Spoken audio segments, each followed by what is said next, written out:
All right, we're going live now. All right, we're up. Welcome to 5 Pounds of Gunt. A little bit shaky connection, but I don't give a shit. We're here. You can enjoy this and watch it. Um, we're all gonna have a good time. We got full gear review. We'll talk about Undertaker Last Ride documentary. I haven't watched it. PPP has. We'll get the inside scoop. But no, it feels like something I should have watched. But I just don't like watching documentaries about wrestling. Usually, I just like to watch wrestling.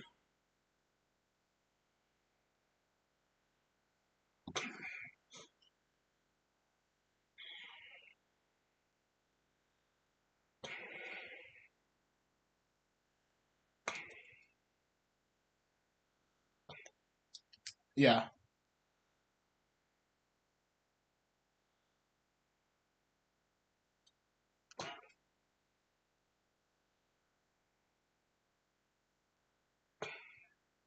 Yeah.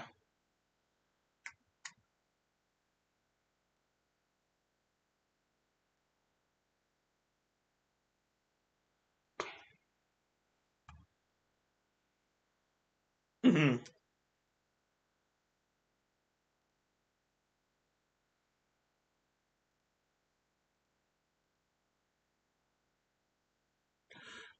No, I haven't. I heard it's pretty good. Oh, hold up. Switch servers from Discord to switch servers on us. Um, shit. Anyways, no, I haven't seen the Michael Jordan documentary because I really don't give a shit about sports at all.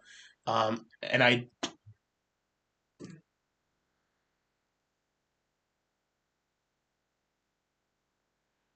uh, okay, we should be good now. It should be working. Sorry.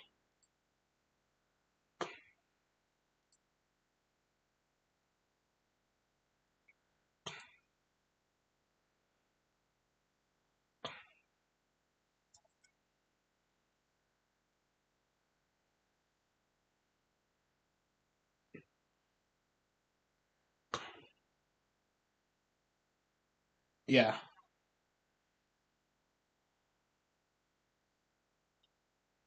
Hmm.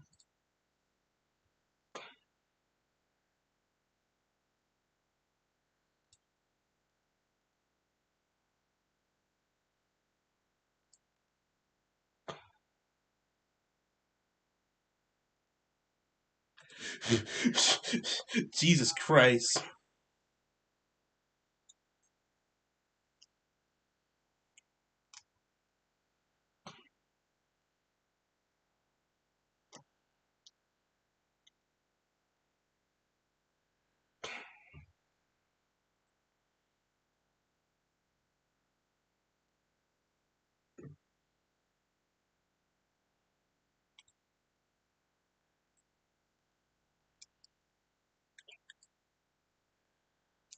Hmm.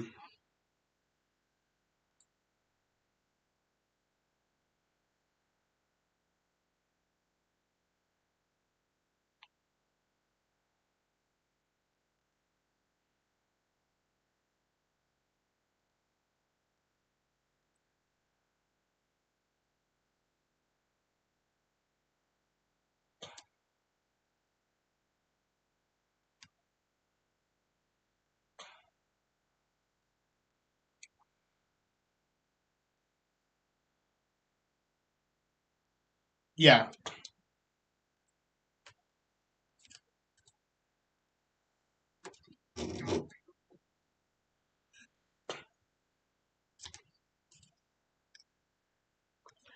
No, we're fine. We're fine. I just switched cameras.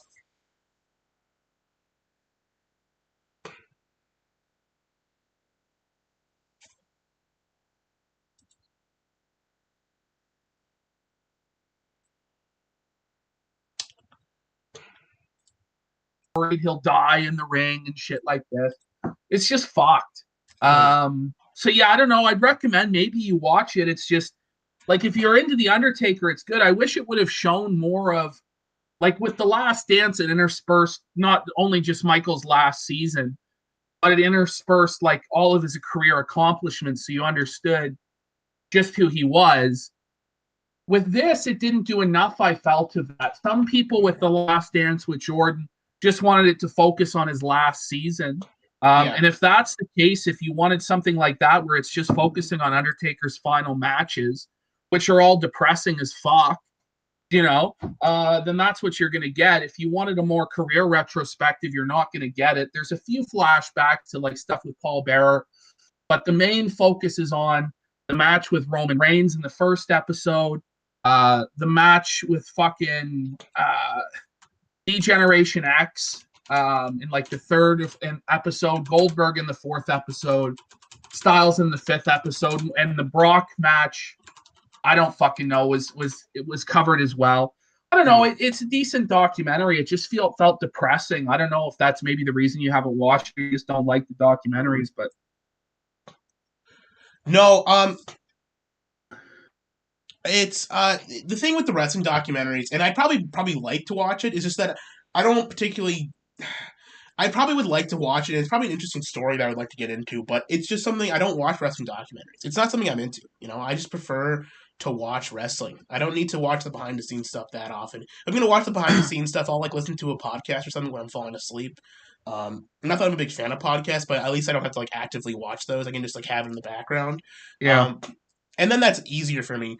But, actually having to sit down and watch a fucking movie, essentially, or like a documentary series is a little bit much for me. But, I'm running out of things to watch at this point now for movies, so maybe I'll give that a shot in a bit. But Well, it's 5 hours. They get 5 1-hour episodes. There's a lot of stuff there if you're curious about like if you're really into the Undertaker. yeah, It's great, but it's just like I just wouldn't have done it myself. Like right. when you watch back on it, like you just start to feel sad about what they did to the Undertaker the last 6 years. You feel like really he should have retired with the streak intact at 30, or like it just feels like fucking depressing. He's in there like trying to work, he can't work anymore. I don't know. But that's fucking Undertaker Last Ride. I know a lot of people really fucking like it, think it's great there, but it's just like, do we really want to present the Undertaker in this way? Because then what if he comes back for another match? People are going to think about this documentary and be like, should he really come back for another match? And people, there'll be a lot of pressure if he does have another match. And it just felt like to me as well, he probably is going to wrestle again another one of these cinematic matches. Mm-hmm. And so, like this great ending they've got to it, where he rides off into the sunset at the WrestleMania this year, probably isn't going to be the end of his career. I don't think. I think they'll bring him back more times. And even he said he was open to another match. So the Saudis will bring him back out to get fucking paralyzed by another fucking old bum like Sting or some shit. Mm-hmm. Oh fuck. But that's it. No, Are you there? yeah, I'm here. I'm trying to figure out some tech issues here. Nothing serious. Just trying to fix the stream a little bit to get the quality up a little bit. I'm gonna stop streaming my video over Discord. I'm not sure if you can. You won't be able to see me, but I'm still on the stream and you're still on the stream, so it's fine. But we're gonna All have right, to. it'll work. We'll work it this way for now. I'm sorry. It's just I think some of my fucking downstairs neighbors hogging up the bandwidth or something because I'm not getting any signal up here. But I'll do my best. This is better now. Okay, let's get into fucking AAW Full Gear. Unless you want to talk about the Cowboys game. No. No, I gotta tell you. So we had this e-girl, that wanted to be my wife there. Yeah. On the internet. So I said, well, you gotta watch pro wrestling if you're gonna be my wife.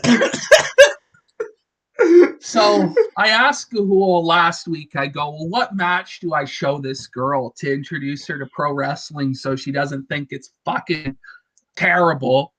I was going to show her Roman Reigns and Jey Uso, the I Quit match in the Hell in a Cell, because I thought it was a very recent match.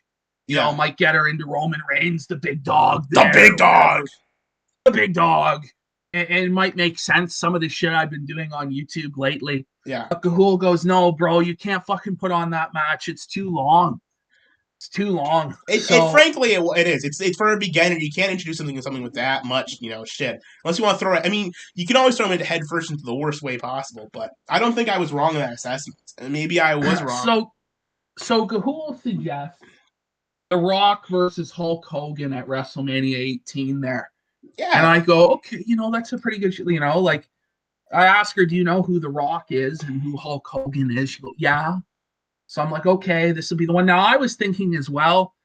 I had Lesnar and Goldberg in my back pocket to use Yeah. if this match didn't go over, because Lesnar and Goldberg is quick and it's fucking explosive. Yeah, it's a fun It's a match. cool match. Mhm.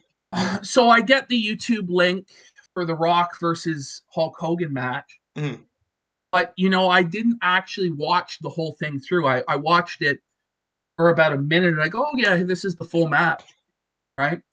So we start fucking watching the match, right?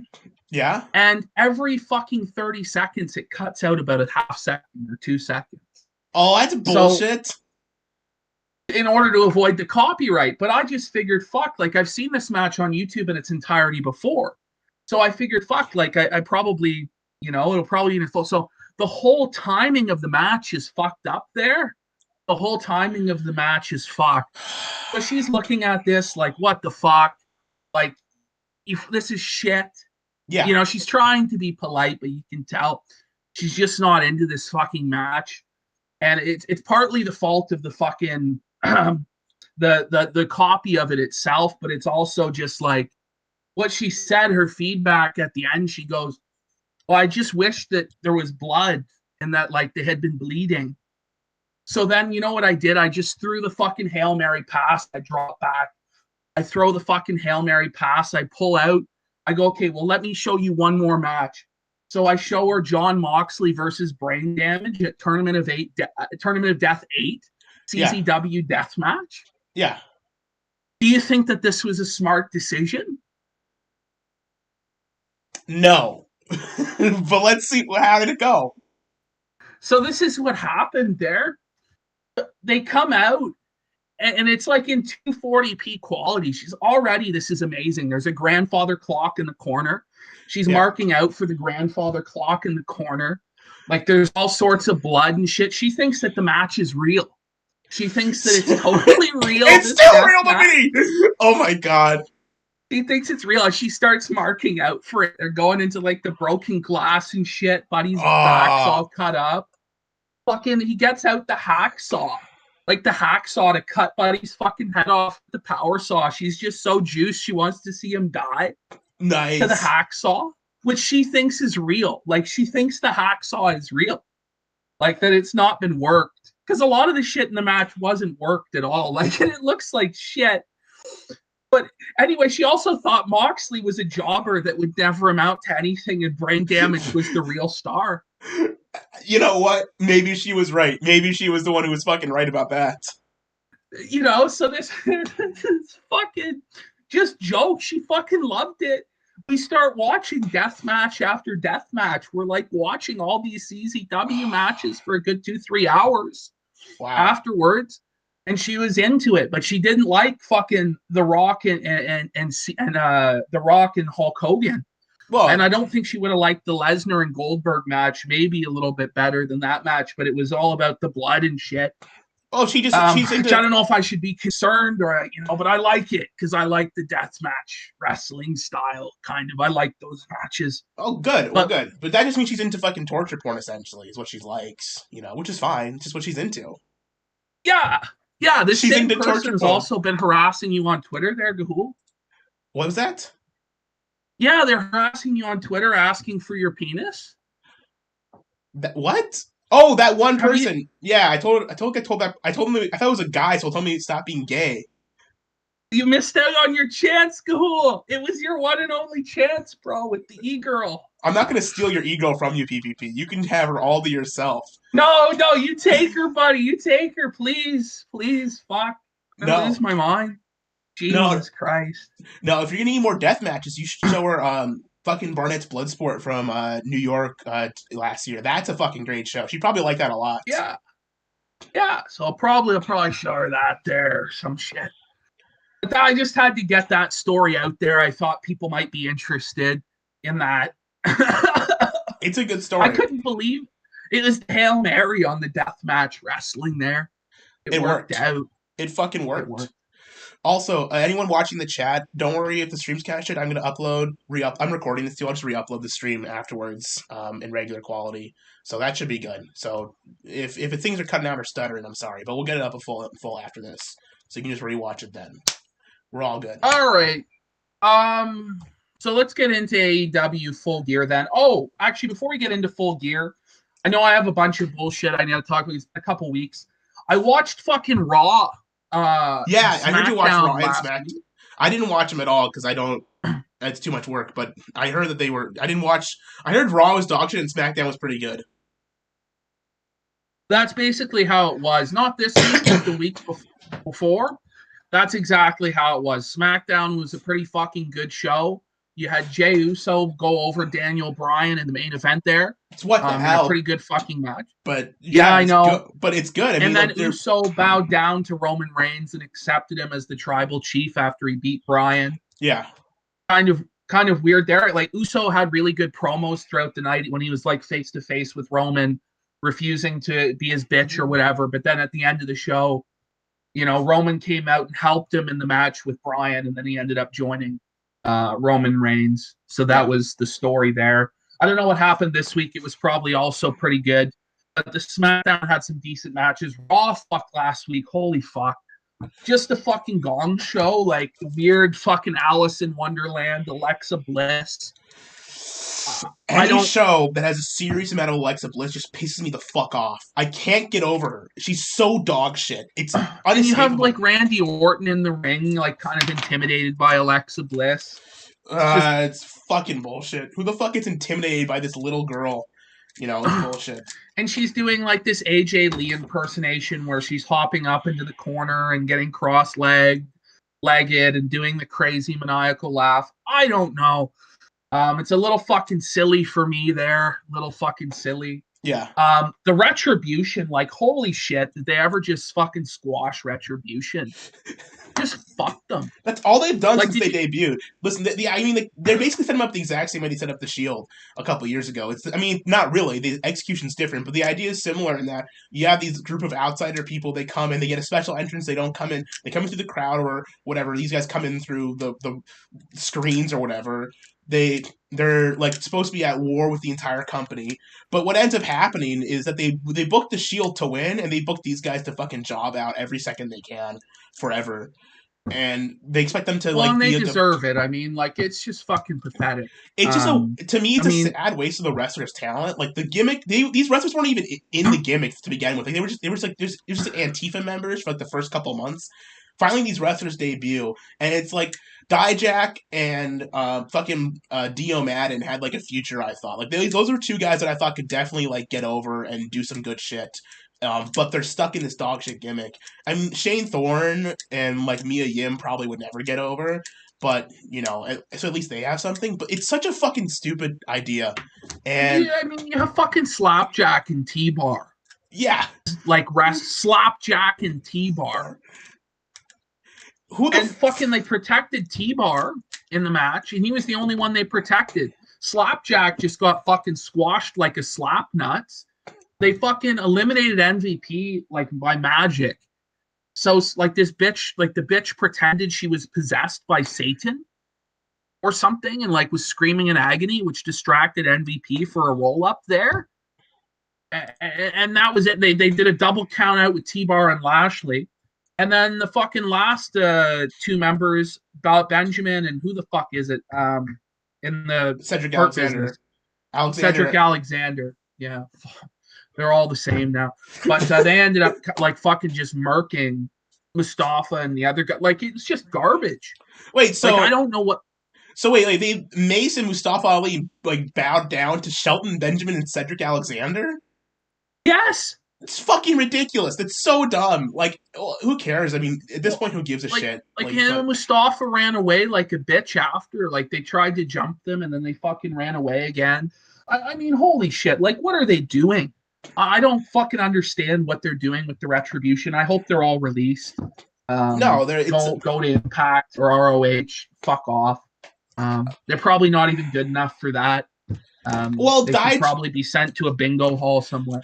Yeah, I guess. Dijak has a lot of physical talent, and he's got a great size and great look, and he's a pretty good promo. Like, he probably could have been something good, but they've killed him. He's T-Bar now. He's no longer Dijak. Donovan Dijak, with the fucking sick, Like the cool... masks they put them in, they look like cheap shit. I mean, the Yeah, reality is, if you're not going to say no to that gimmick, like the Pope said no to the Spirit Squad, he just said no. You know, yeah, that was D'Angelo De Niro.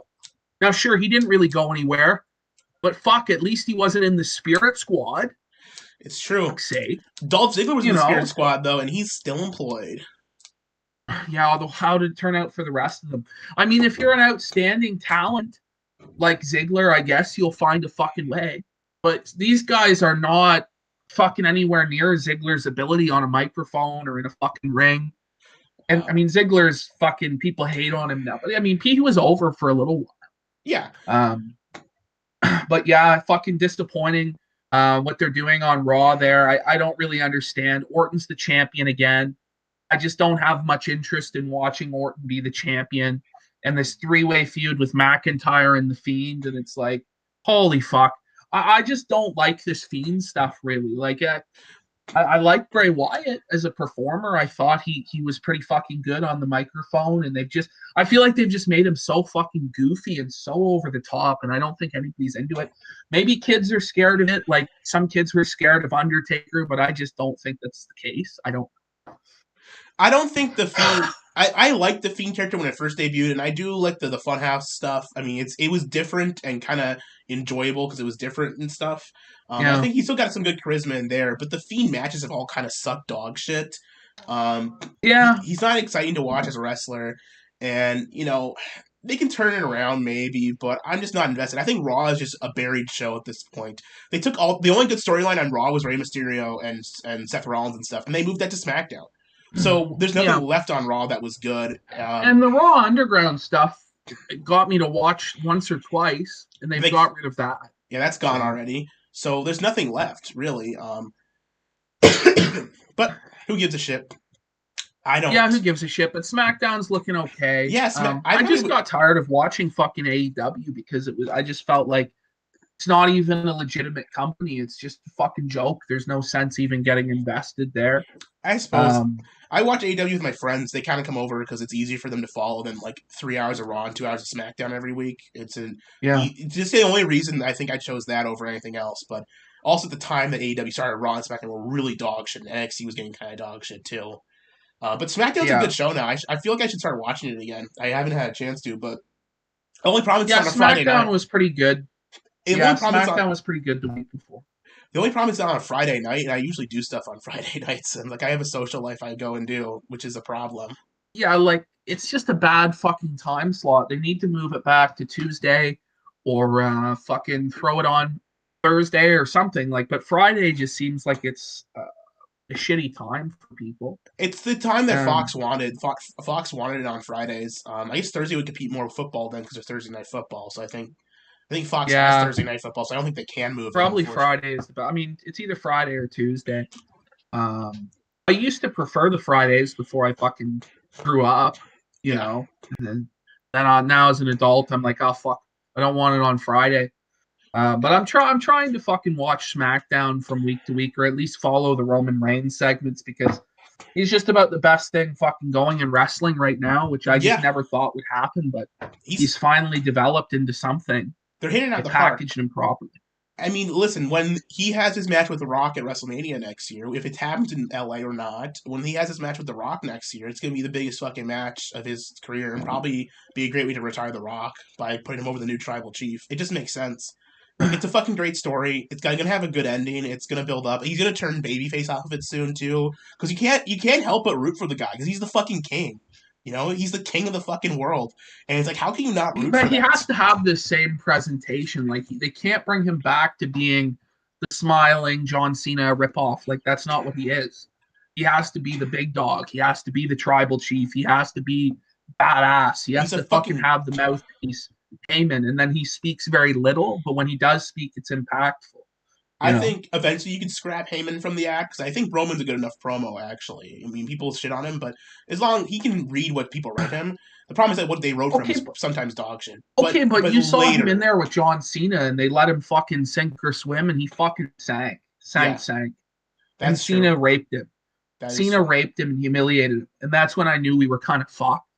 But now it's like, okay, well, at least they're protecting him. They're hiding the weaknesses, and Yeah. in time he may get better. But he's never going to be The Rock on the microphone. He's never going to be Cena on the microphone. He's never going to be Austin on the microphone. He has to just be, himself. He has to be that character that he is now, which I think relies a lot on who he actually is, which is just a fucking big dickhead, really. But the Big King. I think if he ever turns face in like a year or two, then he can ditch Heyman. But for now, I think you're right. It's a good point.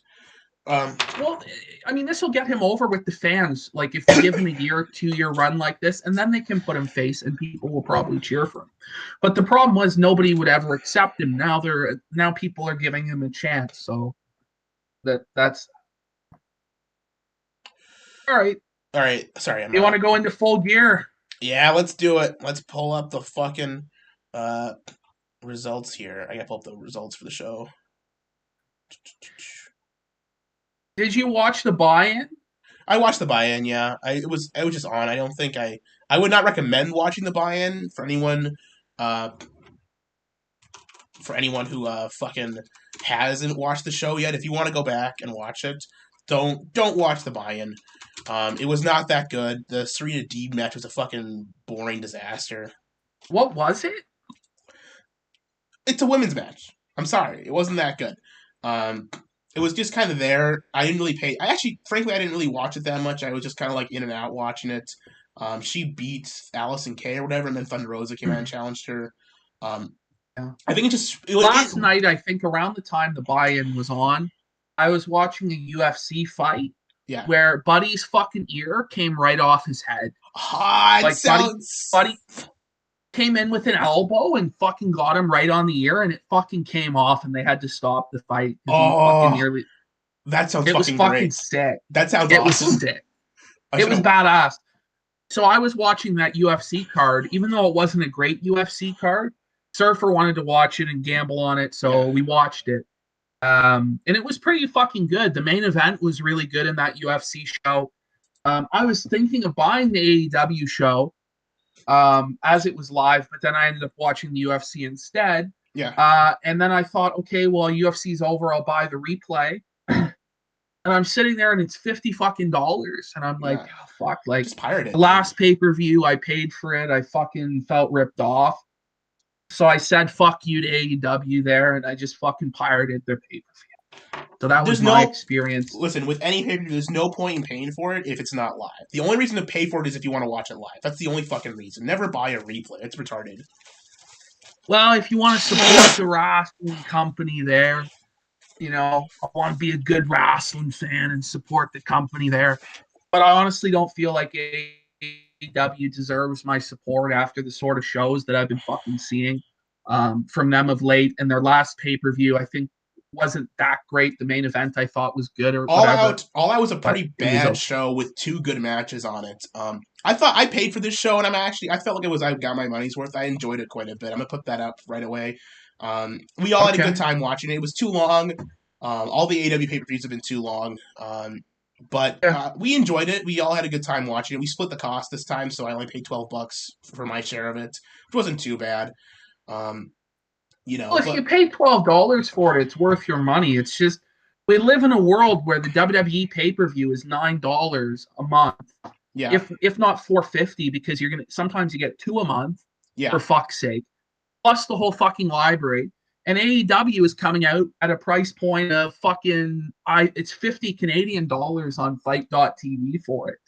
Mm. And I just go like, holy fuck. Like, even by the time I get charged an extra $5 for the network because I live in Canada, by the time I pay $10 for a VPN, it's still half the fucking cost of your pay-per-view. And I don't know how they're going to rectify that. Because I just feel like a lot of people are like, fuck, I would pay if it was $20, like $50 is like, fuck. I think it's outrageous to ask. Some shows I think some shows could be worth $50. Like I think Double or Nothing was a show that was definitely worth $50. I paid for it, but you can't charge 50 for every pay per view. Some of them have to be worth. Some of them aren't as good. Like this show should have been This is the $30. reality, and this is the thing. I'm judging these matches very harshly because I feel like you have to justify $50 on pay per view, Yeah, and so that's where we go into the first match is Omega and Page. I'm expecting this to be 5 stars. I'm expecting it to be no less than that, really. yeah, I'm expecting it to be a fucking classic match. I hear Kenny Omega is a fucking god in Japan. You know, mm-hmm. I've seen Hangman Page work really well. They've had this story they've been building for fucking months and months, right? And again, like they have this heated rivalry. The match starts with a collar and elbow tie-up. Why isn't it starting with punches? That it just felt flat the opening to this match. Mm-hmm. I don't know how you felt about the match, but Well, I'll say that they've built it up as a rivalry, but they haven't like they're not like enemies yet. Like they're still kind of like friends, which is stupid. I don't like the way the storyline was built up for this. why is it They're even like that? Like It's for me, this it is is the dumb. Like like there was no blow off or like breakup really. It was just like they kind of stopped being a team. I thought it was a pretty wet fart of an ending for this like year plus long storyline. And I don't even think this was the blow off for it, which is weird. But I guess if they still see themselves as primarily as competitors, not as like enemies yet. So I get why they do a collar and elbow. But at the but same it's time, so obvious Omega is a heel now, right? yeah, Like it it's is. so obvious he's a heel. Yeah, Like he comes out now with fucking dancing girls with brooms and shit, yeah. being announced as winning a match in North Carolina or whatever. Mhm. He's he like does like passive aggressive, pretend to be like overly nice commentary during Hangman Page's matches and this stuff like this. Like he's supposed to be a heel, which again pisses me off. Like, holy fuck. Anyway, the match was strange to me. Like it was slow and it never seemed to get into that next gear of where I was expecting there to be a lot of believable near falls. I was expecting The Omega to kick out of the buckshot lariat at some Yeah, point in the he match. never hit the buckshot. I thought the pace of the match was pretty fast at the beginning. Then Kenny botched a spot and he started selling his knee to cover the fact that he botched a spot, and then they slowed it down quite a bit after that. But you're It right. I just think didn't make sense to me why that mistake happens on a pay-per-view match with Kenny Omega. He should not botch anything. It should be flawless. It should be perfect, right? it should be perfect. But I will say at least he covered up the botch by selling it as an injury instead of just like going ahead and doing the move, which is what a fucking Yeah. like lesser wrestler like would have done. Um, and I think you're right with that. This match started out. I thought the match started out pretty good. I liked the beginning action, but then by the end, the ending just kind of happened. It didn't feel like there was much build up to the ending. It just kind of felt like it came out of nowhere. I guess maybe the stories that Page countered the Well, one I winged thought he angel. would kick out of that one winged angel, but nobody's kicked out of it yet. I don't think. Nobody has, and I don't think Um, that's probably a bad thing. so If you, that was yeah. I mean, it's not a bad thing. Like I understand they want to push Omega as a big star now, but like Omega should have been the champion almost from day one. I don't yeah, understand why they booked Omega the way they did, because to me, for I've never got to see the Omega that people talk about in Japan, the yeah, cleaner that's like unreal and like has these 7 star matches. I haven't seen anything like that. I've seen him work like fucking mediocre matches with John Moxley, and in a tag team, he did some good matches with Hangman in that team. Yeah, mm, but I've not seen like this great solo performance out of him, and I think they should have pushed him sooner. they should And have pushed him like sooner. also, And yeah, also like, yeah, go ahead. frankly, like this match wasn't a good show. It didn't like get him over that well. I thought. I mean, like he won pretty handily, but like it wasn't like one of his classic matches they were putting out. He hasn't done a classic match in a while now. It's been like I think the last great match he did was the Tanahashi match he lost at the Wrestle Kingdom, and I didn't even think that match was that great. Um, so I probably have one of never his. seen this like amazing Omega, and I I mean, just like I supposedly it's there. if you've watched, I watched most of the G1s he was in and the Wrestle Kingdoms and all that because I was big in New Japan at the time because I was a pretty fucking big Yeah, neat. So my sleep schedule was like, I would go to sleep at like 8 a.m. or some shit and get up the next day at like yeah. 5. And so New Japan was just on when I was awake. And so I'd watch all these fucking G1 shows. And Yeah, he was fucking awesome in the G1. He was great. Like, he had great fucking matches, but he was also working with a lot of really great people. And I think the problem is that in AEW, like, Hangman's a good wrestler and he's really good, but he doesn't work. Like, I don't know if this match, I think they could have a good match, but like that's not the match I'm not excited to see. And I'm not that excited to see Kenny Omega and John Moxley again because they're not a good styles matchup. Maybe it'll be good, but I don't think so. I'm very disappointed, and I think the Hangman, the presentation of Hangman, I saw this fucking sit down with Jim Ross, and he's this sad alcoholic. yeah, it's Like, it's like he was supposed to be, he was a badass alcoholic cowboy, and now they made him a sad guy out of nowhere. They've booked him poorly. This storyline wasn't booked well. It didn't feel like it had a lot of weight to it. It just kind of felt like it came out of nowhere. The tournament that they were in was too short for me to care about it as like a big deal. Like a fucking 8-man tournament is not a big fucking deal. I'm sorry, it just isn't. I don't care how much you want it's to got to be book. a 16-man tournament. Like, surely to God. And it should have gone on for weeks. It should have been like a main part of the TV show for weeks. And this is like the end of this grueling tournament. You know, like the New Japan Cup is 32 men, and that's a fucking show they like put over a course of 2 months. You know, you could book Yeah. this shit properly, but they were too busy booking the anniversary show before this to like build up any other shit to actually book this match for this tournament properly. They don't So have I like just a want to know, where does Hangman go from here? Because I thought Hangman was way more over than Omega was, and was probably more so ready to go to the main event with the AEW audience than Omega yeah. was ready. Like, Omega, I think, needs a few more months before he gets a title match, What'll because probably Omega's still, it's like, fuck, like, I've only seen this much of him as a singles competitor in this company. right. Well, it'll probably be till February. He'll probably keep this. They'll probably do the title match at Revolution. They won't do it on TV, I don't think. So it's going to be a couple months. It's going to be like 4 or 5 months. Surely they have to take the belt off Moxley before putting Omega in there with Mox. Like, surely they have to put the belt on Archer or some transitional guy No, on they'll just TV. the match is Moxley versus Omega. That's the match they're going to sell the next pay per view with. That's like the big match they're going to try and sell it with. But they've already sold fucking pay-per-views on that match. Yeah, but it's the rematch. I saw them go through like barbed wire fucking fishing nets and shit. I guess the difference this time it'll just be a regular wrestling match. So they're going to try instead of it being like a crazy death match. What the fuck? Yeah. Why am I going to be excited for that? John Moxley is not that great in the fucking ring. This isn't going to be a fucking technical classic. Well, that's true. But he wasn't even that good in the death match, I thought, later in the night, too, even though I enjoyed that match a little bit. It's just so disappointing. The Moxley title reign needs to end. Fuck. I think they might even put him over Omega. You know? Yeah, they might. I think. No, they will. They probably will. Listen. They will, because he's the new Stone Cold. Like, they think that. I'm sure he's over. I'm sure he sells a lot of merch, but like he like has like a 50-50 record. Some of the matches he has are fucking great, and some of them are just not there. It was like that. When I watched him in the G1, it was a similar thing. There was a couple matches he had in the G1 which were like the match of the tournament, and then he had some fucking real stinkers I just could give less of a shit about. You know, yeah. You're not gonna get a guaranteed 100% match out of the guy. It's like 50-50 shot, but it doesn't matter. Yeah. We'll get to that later when we talk about the Eddie Kingston match. Get to that when we get to it, but that was Omega and Page. Like, sure, was it an okay match? Yeah. But you expect a lot more. But I was disappointed. I think they need to show off Kenny Omega more, and the way you can show him off is in a long match. He needs to be in like a really because the thing with Omega is he can work like a fast pace for 45 minutes. He can work Well, they need to put him in a 45-minute match. They do. Why don't they just take a fucking episode of Dynamite and just make half of it an Omega match? Why don't they just do that? They should. They should be doing that. But I don't know. And then they don't have to book as much garbage because a lot of the shit they book is garbage and filler. We can cut the entire women's division. There's probably 5 to 10 minutes right there we can put into an Omega match. We can cut the garbage Dark Order segments, put that TV time towards Omega match. Yeah. Why don't they showcase what they have? What makes them better than WWE? Why don't they showcase these high-level 5-star technical matches more often with guys like Omega?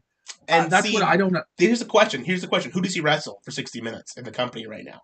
Maybe Phoenix, maybe Pentagon, be the only two guys I can see. And they can see it. Maybe who else? If Pac came back, if Pac was here, I would say, dude, fucking Pac. That would be fucking great. Where is Pac? We need Pac back. Like, he's desperately needed. He was on the show Wednesday. He was on like a promo package, but he can't come back because England just locked down again. So he's fucking stuck there. He's not coming back anytime soon. I mean, you could do. if they get any of the New Japan guys over here, they could fucking put him in there with Okada and Tanahashi, and they could probably do a good match. But they don't have New Japan guys, and they probably should have Well, gotten you New know Japan what? guys from the start. Maybe it's time to just open the checkbook, open Uncle Tony's checkbook, and fucking sign CM Punk. Holy fuck. Do you Maybe think it's CM just Punk? time. Like, they were so arrogant not to fucking hire him. You Yeah, know, he might be too old now and fucking past it, but fuck. they tried to, but he said no. He didn't want to. He doesn't want to wrestle anymore. He just wants to. The only reason he went to the Fox show is just he didn't want to fuck. He wanted to make money, but he didn't want to actually wrestle again. I don't know. I think if they fucking paid him what he wants to be paid, you know, if they make him an offer, fucking serious offer, $5 million offer, because that's what he's worth to them. Like he can come in and he could say like, this is the change against WWE, and like, you know, get people really fired up about AEW, cut great promos. He can work still probably like good matches.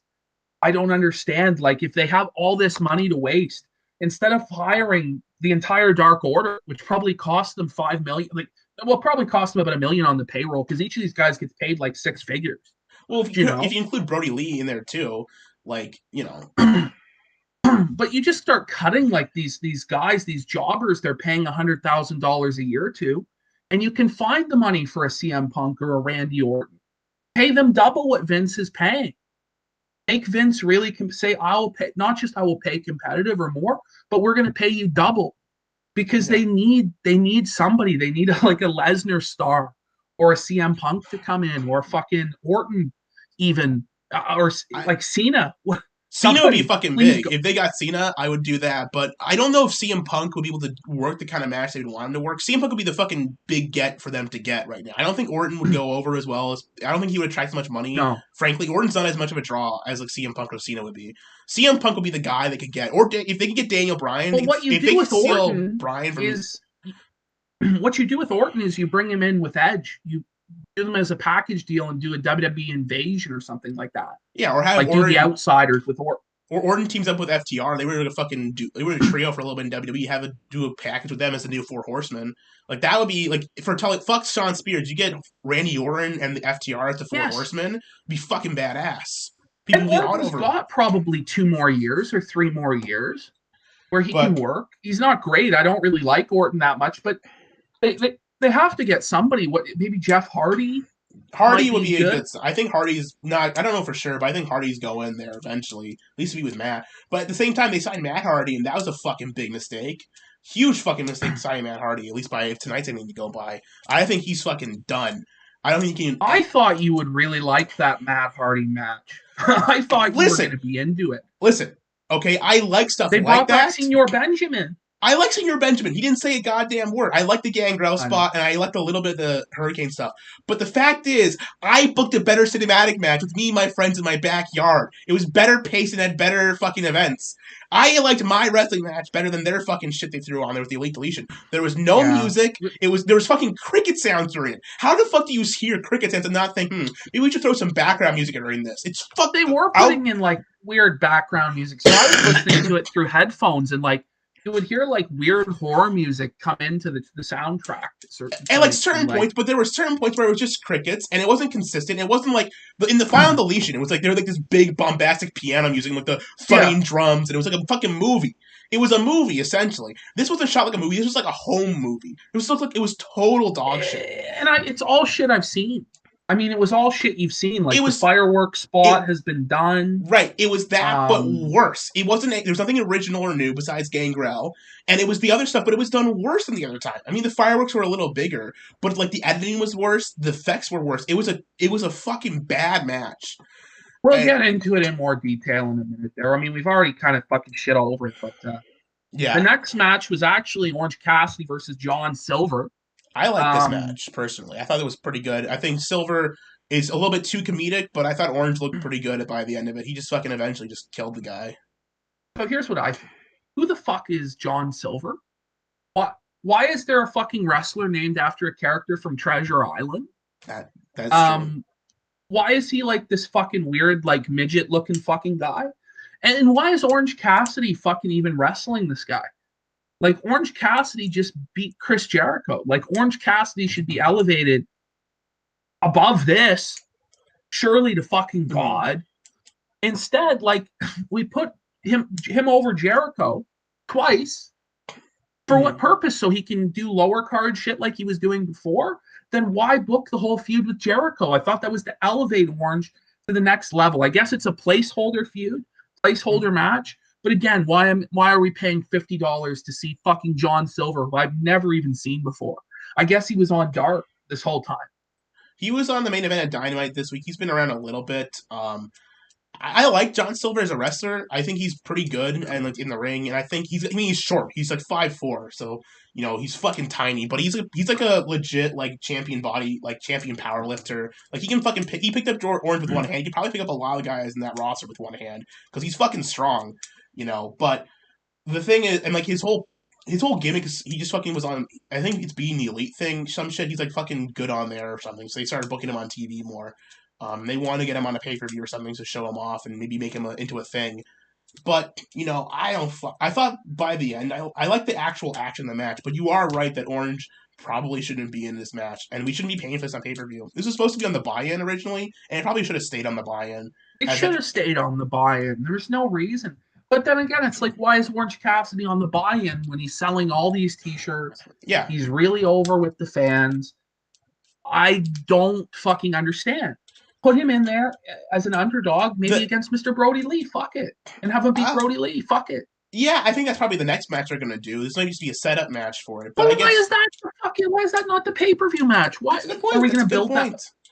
Thanks for building up till February or something. Oh, they'll probably do that on TV then. That's fucking stupid. You're not wrong. That's what I'm saying. Like, this is my issue with this match. It's not that the matches themselves on this card are bad or anything. It's just that it's so fucking retarded what they're doing with what they have. The thing I don't get it. Okay, so they were building everything up for that anniversary show as like a fucking big show, right? A couple weeks in like the beginning of October, and then they were just building up for that. They weren't building up for Full Gear much at all, so they had a month to book Full Gear. When it's like, okay, you could have done the John Silver match in between. You could have done Orange Cassidy versus Brody Lee at Full Gear if it was next month or something, which maybe it should have been next month. It would have been better. But I mean, the only match that I thought got built up well between before this pay-per-view was the Eddie Kingston match, because the fucking promos between him and Jon Moxley were fucking awesome, and like the way they built up that story was great. I guess the MJF Chris Jericho match got built up pretty good too. But basically everything else. But we got to talk about that when we get there, because again, like I just don't understand why that's happening and why it went the way it did. Yeah, I agree. Anyway, let's move on from this and get to we get to the TNT title match, right? Yeah, Darby Allin beats Cody. He comes out in a car he smashes the face of the car with a skateboard. Yeah. They show a promo package. I thought that was pretty good. His entrance, I kind of liked it. Yeah, and they showed the promo package with him before with the Jackass guy and Tony Hawk showing off with all his celebrity friends and stuff, which is what you have to do if you're gonna bring those guys in. You have to milk them for all they're worth.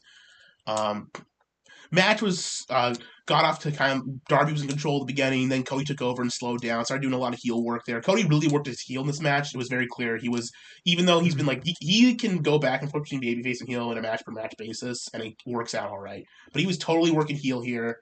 Good heel work too. Like it wasn't like believable heel work where like there'll be spots where like he'll be doing push-ups and then Arnold will be screaming like, stop fucking doing that and kill and beat this guy, and he'll stop and think about it. He got frustrated a lot. He got angry a lot because he wasn't doing the well as he thought. And in the end, Darby rolled him up and pinned him and won. He beat him with a wrestling move, which is he beat Cody at his own game because Cody's like the wrestler. That's his gimmick, and Darby beat him and he's a crazy guy, but Darby won with the wrestling move. And then, I actually thought this was pretty good. I thought that this match actually had a story to it. Mm-hmm. Like a lot of matches on this show are missing character work in the matches. Like it just seems like shit's happening for no reason. Like what wrestling to me is, you have these two characters and their personalities collide in the ring. Their strategy, their character, like it needs to make sense for what characters are doing in the ring as to who they are, and I thought that these two were wrestling as they were. That being said, should Cody Rhodes ever really be losing to Darby Allin? Probably not. But again, some people would like Darby Allin. I think that some women would really like Darby. Maybe some of these skater guys will like Darby, so they're giving him a chance and he seems to work decent enough. Just to me, he's so small. He's so small, and Cody's not a big guy, really, and Cody makes him look small. He does. Um, It, and that to me is, it's like, okay, well, is Darby Allin ever going to be the face of the company, world heavyweight champion that leads them into the future? I don't think so. And therefore, I don't know why he's beating Cody Rhodes. I understand it elevates him, but Cody keeps like fucking losing and like, I don't know. I feel like he should protect himself more. He really should. He doesn't need to do this shit. In the promos building up to this match, Cody referenced a lot that, Orange Cassidy, Darby Allin, MJF, these were all the rookies of the first year, but now they're in year 2, so they're not rookies anymore. And he mentioned that, like, if Darby Allin doesn't win here, like, is he really ever going to be a great wrestler? Like, well, he's going to be nothing. So I don't know what his plan is. He might be on his way out of being a wrestler. He might just be going straight into being an EVP, Cody is. Which is probably a bad idea because he's like their biggest attraction, probably from like a casual standpoint, besides Jericho. I guess Moxley too, but I think it's just baffling, this booking of Cody. It's baffling.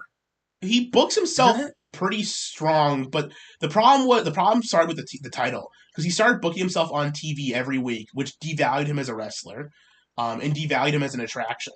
So kind of exposed him not necessarily as a bad worker, because he's a great wrestler. He's just not a great, excellent worker that can have that match with anybody. He's not Daniel Bryan. He's not Daniel Bryan. He's not AJ Styles. He's great at storytelling in the ring, but his actual like moves and stuff can get pretty boring. And if he doesn't have time to build up a story, I think, and if he's just doing it week to week, he like runs out of stuff to do, and he's just like doing moves at that point. I think him and everyone in the company really sees Darby as like one of their future top guys. I don't see him. I think Darby, he's small, but the counter argument with that to be Rey Mysterio was small, and look how he Jeff Hardy. Yeah, well, Jeff Hardy's not that small. He's a big guy. Yeah. Jeff Hardy's a tall guy, but, he's fucking, essentially Jeff Hardy, Rey Mysterio fusion. It's like he's a small guy, but he appeals to a certain fan base really well, and he's got a good look, and he's in a fucking band, so he writes his own music. He's got stuff that, like, people can sell him on. Whether that'll work out in the end... I think that, like, I don't know, because we grew up in that early 2000s era, like, that gimmick would have been really cool then. I just don't know if the kids today are as into the style that Darby Allin is. The dark kind of emo skateboard thing. Like, that was really a big deal. Like 15 years ago, really. It was a really big deal. Even 30 years ago, like in the 90s, it was also a big deal. But now today, like, people, I think, are more into the kids are more into the fluorescent colors and, more cheerful presentation. Yeah, I mean, look at the most modern rappers, I mean, look what the modern music stars wear and dress and stuff. And they all dressing like candy colors, and like they've got like stupid dyed hair and shitty tattoos. Like Tekashi 6ix9ine. Right, or fucking Juice WRLD, or all these guys. If you want to think who's cool right now. So I guess who's cool right now would be Private Party, but Private Party are fucking dorks, and they're terrible wrestlers. They're gay. Yeah, they suck. Yeah. I'm fucking tired of these bitches. These niggas, these fucking niggas ruining my show. I'm getting really tired of it. I don't know, man. Like, Cody had the potential to be the champion and be the champion for like a year. Yeah. And help carry the company, help fucking establish this company. Yeah. And instead, he's chosen to job out to Jericho, never to hold the world title. And it's like some sort of like proving he's better than Triple H because he'll never have held the world title.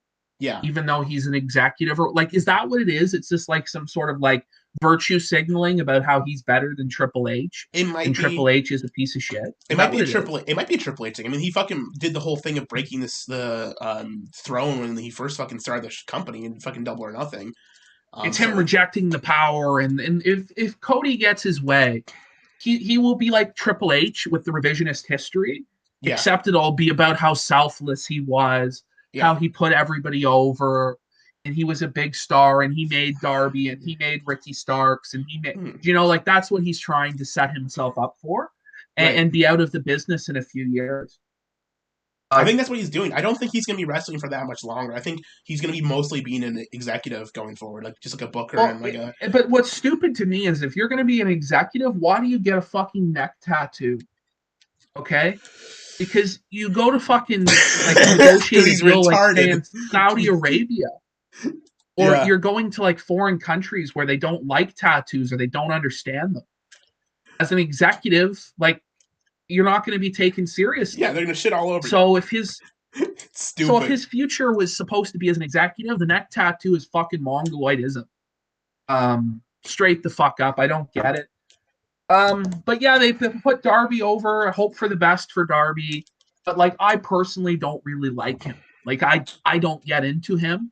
I think he's kind of fucking like retarded. Like I just look at him, I say Jeff Hardy knockoff, like Yeah, way less impressive version of Jeff.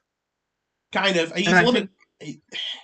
I have friends who like him a lot. Some of my friends really like Darby a lot, and they get into him. And I think he's gonna be like a guy either you like or you don't like. And I think that's the thing is he's gonna have a niche appeal. The thing is he gonna be able to bring that niche appeal in from outside of wrestling into wrestling into AEW specifically? no, If you he can, seems like one of the guys that should be there in AEW. He appeals to the sort of audience they're trying to appeal to. yeah, They're trying to be a trendy product. They're trying to be a mhm, youth-oriented product. They're trying to get women. They're trying to get, frankly, the SJW demographic as well. kind of, yeah, And that's so he appeals to what they're targeting. right. So Well, it makes sense. It's similar to Orange Cassidy, why he gets the push. Well, yeah. he appeals to what they're going for. How many people are like that out there in the world that love these type guys? I don't know, We'll but find out. I probably it's about 800,000 is what we've seen so far. About less than a million. It's not that many, but it depends on this. We'll see well, how this that's how pay-per-view many goes. people are watching on cable now.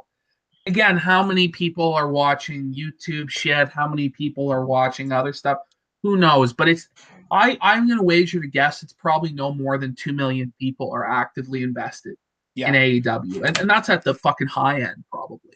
but like with my point with Darby Allin is that he appeals to their core fan base, yeah, but he also might appeal to people who don't watch wrestling yet. Like he might appeal to Yeah. like skater guys. People are still skateboarding. Like that's not a thing that has died out. There are still emos. There are still goths. There are people like that.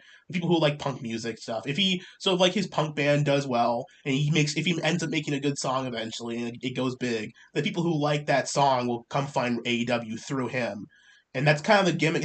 You're kind of betting on him becoming successful outside of AEW as like a skateboarder or like as a figure like a notable person in that community. Mhm. And if it works, then you attract that community. It's kind of like fucking I don't know when Mr. T was showing up. I think it's a little bit different, but you know, Yeah.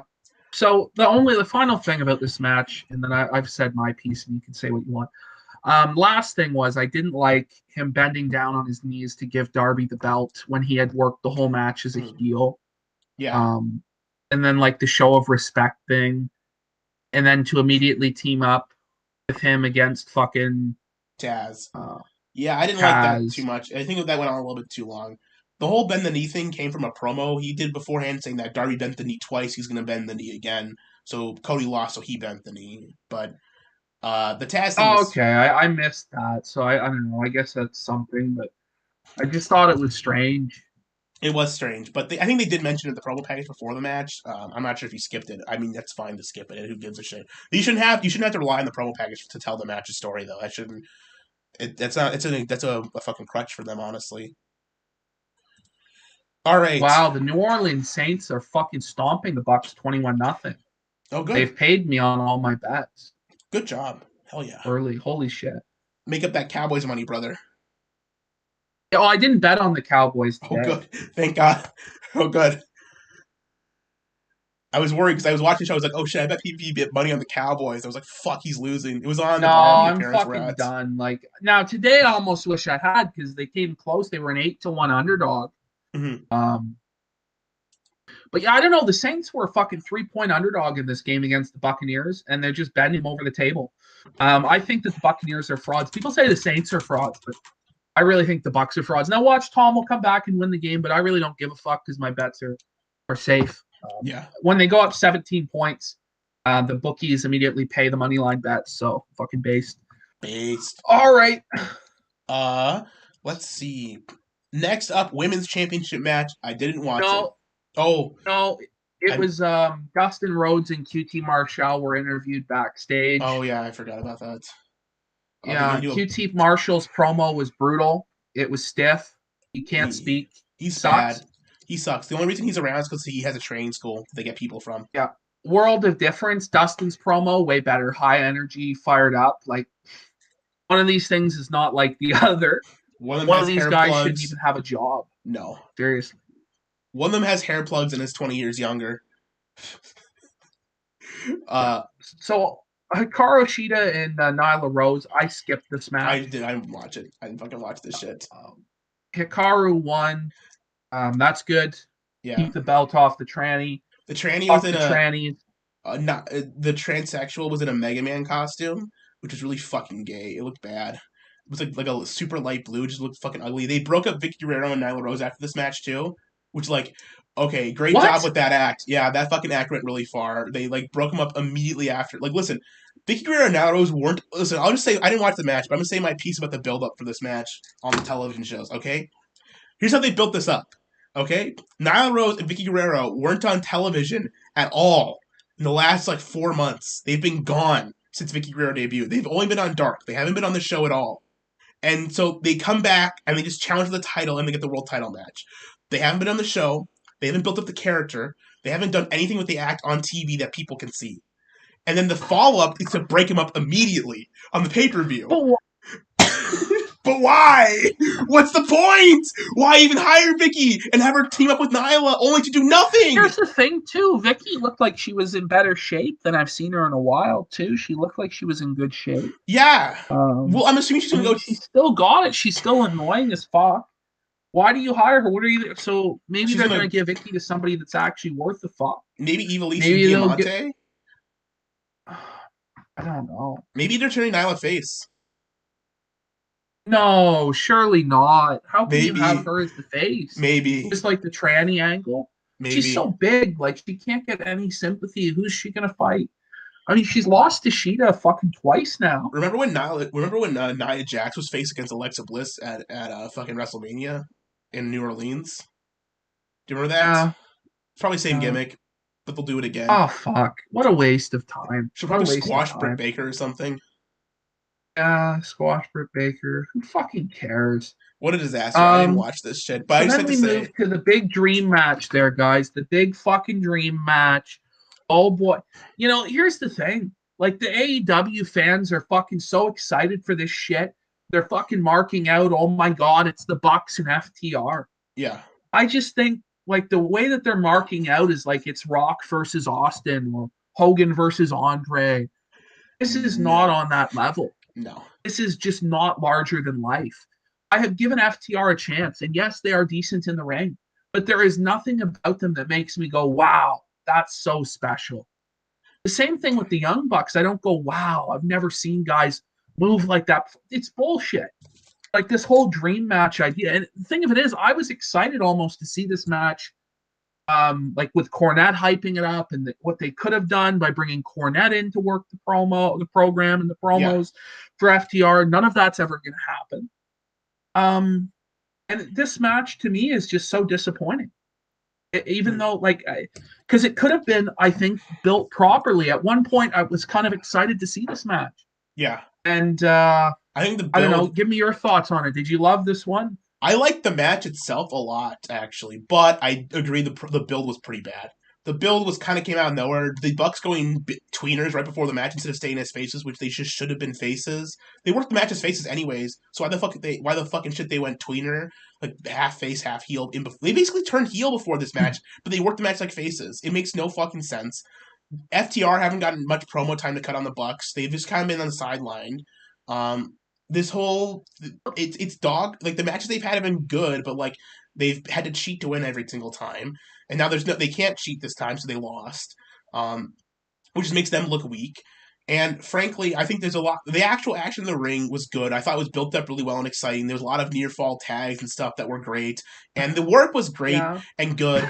But you're right that the characters weren't there, the storyline wasn't there, and that's what's most important. And people were raving about this match already, calling it one of the best tag matches of all time.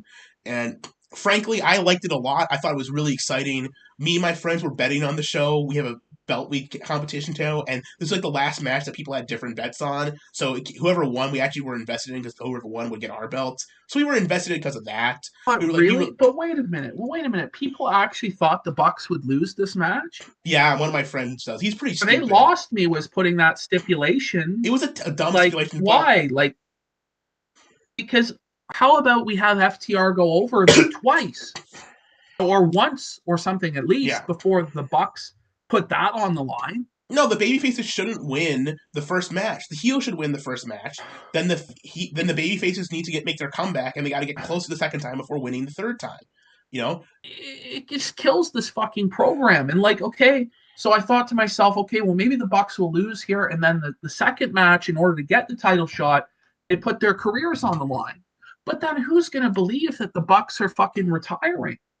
You know, like this stipulation is kind of fucking silly to put on the match. Because I agree, because it killed my like back and forth idea of the match. It's like, oh, I think the Bucks are just winning then, you know, because they're not gonna they're not gonna not have the tag titles eventually. Yeah, and but I think before that stipulation, I was 50-50 on who might win, and then I go, oh well, fuck, of course. Like, I mean, there was maybe a 5% chance they do a Cody Rhodes to the Bucks, and all the Elite are just never gonna win titles because it's so virtuous to not put yourself over. But you have to put yourself over sometimes, and they put themselves over tonight. Yeah, that was a bad. Well, they put themselves over tonight, and the way they did it was a big fuck you to anybody that actually gives a shit about FTR or Cornette or any of that shit. Yeah. Big time fuck you.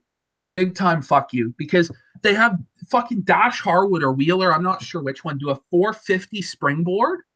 Yeah. What was that? The cat. Why is he doing that? He's so desperate. He's fucking sold out all of his principles. What this whole feud is about. The idea is that at that moment he was like, I'm gonna beat these fuckers at their own game. They think they're the best, whatever. I'm gonna do a fucking sick flip on them, and that's how I'm gonna win. Which was stupid. But that's not what their character would do. Not. I don't think. You're right. It isn't what the character would do. Their character, like this whole feud, like them versus the Bucks. It's one thing to have him do some shit like this in a meaningless match. This is supposed to be for the soul of professional wrestling. This is what the match is about. Is because it's all this kayfabe horse, like outside of kayfabe horse shit about what wrestling should be. Mm-hmm. You know, should it be the Young Bucks style or should it be this classic traditional style? And they have like Harwood sell out like a fucking faggot doing this 450, and then the Buck fucking hits him with the foot that doesn't have the boot. He kicks him. Yeah, I'm pretty sure with the foot without the boot that he's been selling the whole fucking match to win with the super kick. Is that not what happened? Yes, it is. Because that's how But why did that happen? Like, they did that specifically to fuck with fans who care. Yeah. They did that specifically to spit in my eye. Like, they're just like, fuck you. They want to. You care at all about the logic of this match? Fuck you. Fuck you if you like FTR. And they just fucking killed FTR, in my opinion. Yeah, they killed him pretty bad. It'll take. Because what are they going to do? They could do another rematch, I guess. But they got to build them back up again or something. But man, it wasn't. But is the match itself like 4 stars? Yes, it is. But like the fucking like the moves themselves are what would comprise a 4 or 4.25 star match.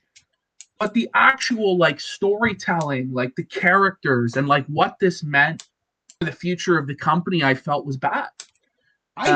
You know what? I agree. I'm usually on the side of like I don't mind. Like I actually liked the 450 spot because I thought it was like him's like I fucking hate you fucks. I'm gonna beat you with your own move, your own style because I'm an arrogant asshole. But you're not wrong about the super kick with the foot. That's fucked up. That was just stupid. Didn't make any sense. But they did it anyways. Maybe it's just a thing. It's like, oh yeah, we can no sell and it's cool to no sell. You know, because fuck wrestling. Well, that's what it was. Like it was like. And some sort of like humiliation for fans who even give a shit slightly. You know, like if you're not just like on board with the Young Bucks, like for a diehard FTR fan, that's got to be the toughest way for them to lose possible. Yeah. I don't know what they could have done that would have humiliated them more. To be honest, I don't fucking know. Having to sell the fucking super kick from the ankle that's been fucked up all match after doing a 450 that I just don't think that they're at least the conception of those characters in my mind they would not do. Yeah. So, but it is what it is. Match was pretty decent. I like the match itself, but like I said, I don't think the build-up was good. I don't like the characters of the match that well. But, I mean, the work was great. I can't deny it. It was one of the longer matches in the card. Was Was Nick even the legal man when he hit that 450 before? I don't know. Because like he just comes into the match and like the referee just doesn't give a shit. Like he just attacks him while he's like got him in that knee bar, right? Yeah. Like I don't know. Like is that legal? Like I don't know. Like they're supposed to follow the rules in the FTR matches, but nobody else has to follow the rules. So I just get confused. Like, does it cancel it out because it's FTR and the Bucks? Their philosophies are so different. Do the rules then just not apply, or do they? Or I don't know, dude. You're fucking. I don't even. I I watched the show last night. Maybe you're right. You probably are right, but like I don't fucking remember. I'm sorry. I don't know. I just watched it a few hours ago, and Yeah. it just bothers me. Like I see this guy here gives it 4.5 stars. This critic, Yeah. and I guess he's technically right. It just doesn't feel right to me, brother. Doesn't No, feel right. I think the match itself kind of was good. The match itself was I thought was pretty great, but the story wasn't there for me, and And I then the don't know Bucks what the work story. it as baby faces, and then fuck Omega comes out, who's like a heel, right? Like, Or are they baby faces? But they're celebrating, and the thing is, like, they're cheering on. They won clean, so they're baby faces. And Omega's coming out and celebrating, so he's a baby face too. And Hangman's sitting back in the corner, acting all mysterious, so he's a heel, right? why is Hangman the heel? Because he has a drinking problem? I don't know. Like, I holy can't shit, tell. shouldn't he be the cool one that drinks and everybody else is like a straight edge weirdo? Yeah, yeah, kind of. But the AEW audience are like fucking nerds that don't drink, I guess. It's And true. their version of a wrestler who drinks is a sad alcoholic bum with no friends. Who's like a loser. It's true. I don't I know. guess that's good for the kids. It's a good message. Don't be an alcoholic. Yeah, Drink milk like Kenny Omega and be a fag, I guess. I guess so. Fuck, I get pissed off. I really do. Because Speaking now we're into fucking the Elite Deletion speaking of match. pissed off, Jesus. listen. I've done 2 wrestling matches in my life. I have done 2. They're not the best matches. They're worked pretty terrible. The work isn't good. But fuck's sake, at least I can paste something. At least I can edit something together. I can listen. When you have crickets chirping in your match, it's fucking dog shit. The storyline makes no fucking sense. The action, what happens, how things are happening makes no sense. Things are just happening.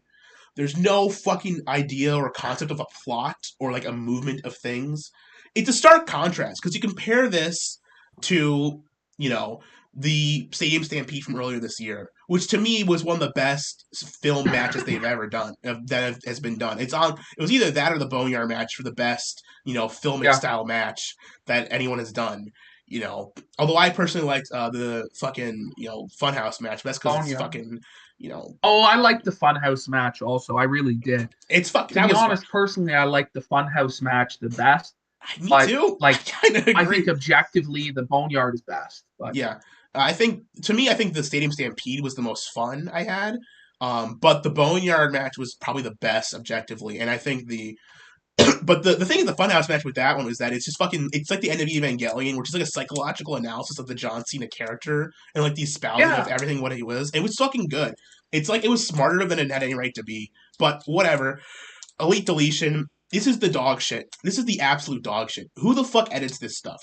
Listen, I like so filmic matches, but they need to have a storyline. Things have to flow together. Private Party when Matt Hardy's on the phone, he's like, "I need you guys to come by." It's like, "Oh shoot, it's gonna be some guy from his past. It's gonna be some crazy guy show up." yeah, And it's fucking like Private I'm Party. thinking, who's it gonna be? Like, oh shit, who's it gonna be? Like, who did they get? And they got the Holy fuck, Hurricane, and they got Private Party. And the thing and is, Gangrel. Gangrel was cool. It was cool to see Gangrel. That was kind of fun. I just like was going like, what the fuck when Gangrel showed up? I go, okay, but like it's Gangrel. Like, what is going on? Like, and Well, then like I thought Gangrel, they were like trying to make it like a serious reveal for a minute that Gangrel was there. Yeah. And then he just like became a joke. Like, so Well, the thing was, I don't know. With these matches, these filmic matches, you have to be funny. Frankly, these only work if you do comedy. I guess the Boneyard match didn't do comedy and it worked fine, but like you need comedic stuff to keep these things interesting. And the fact is, Well, they tried.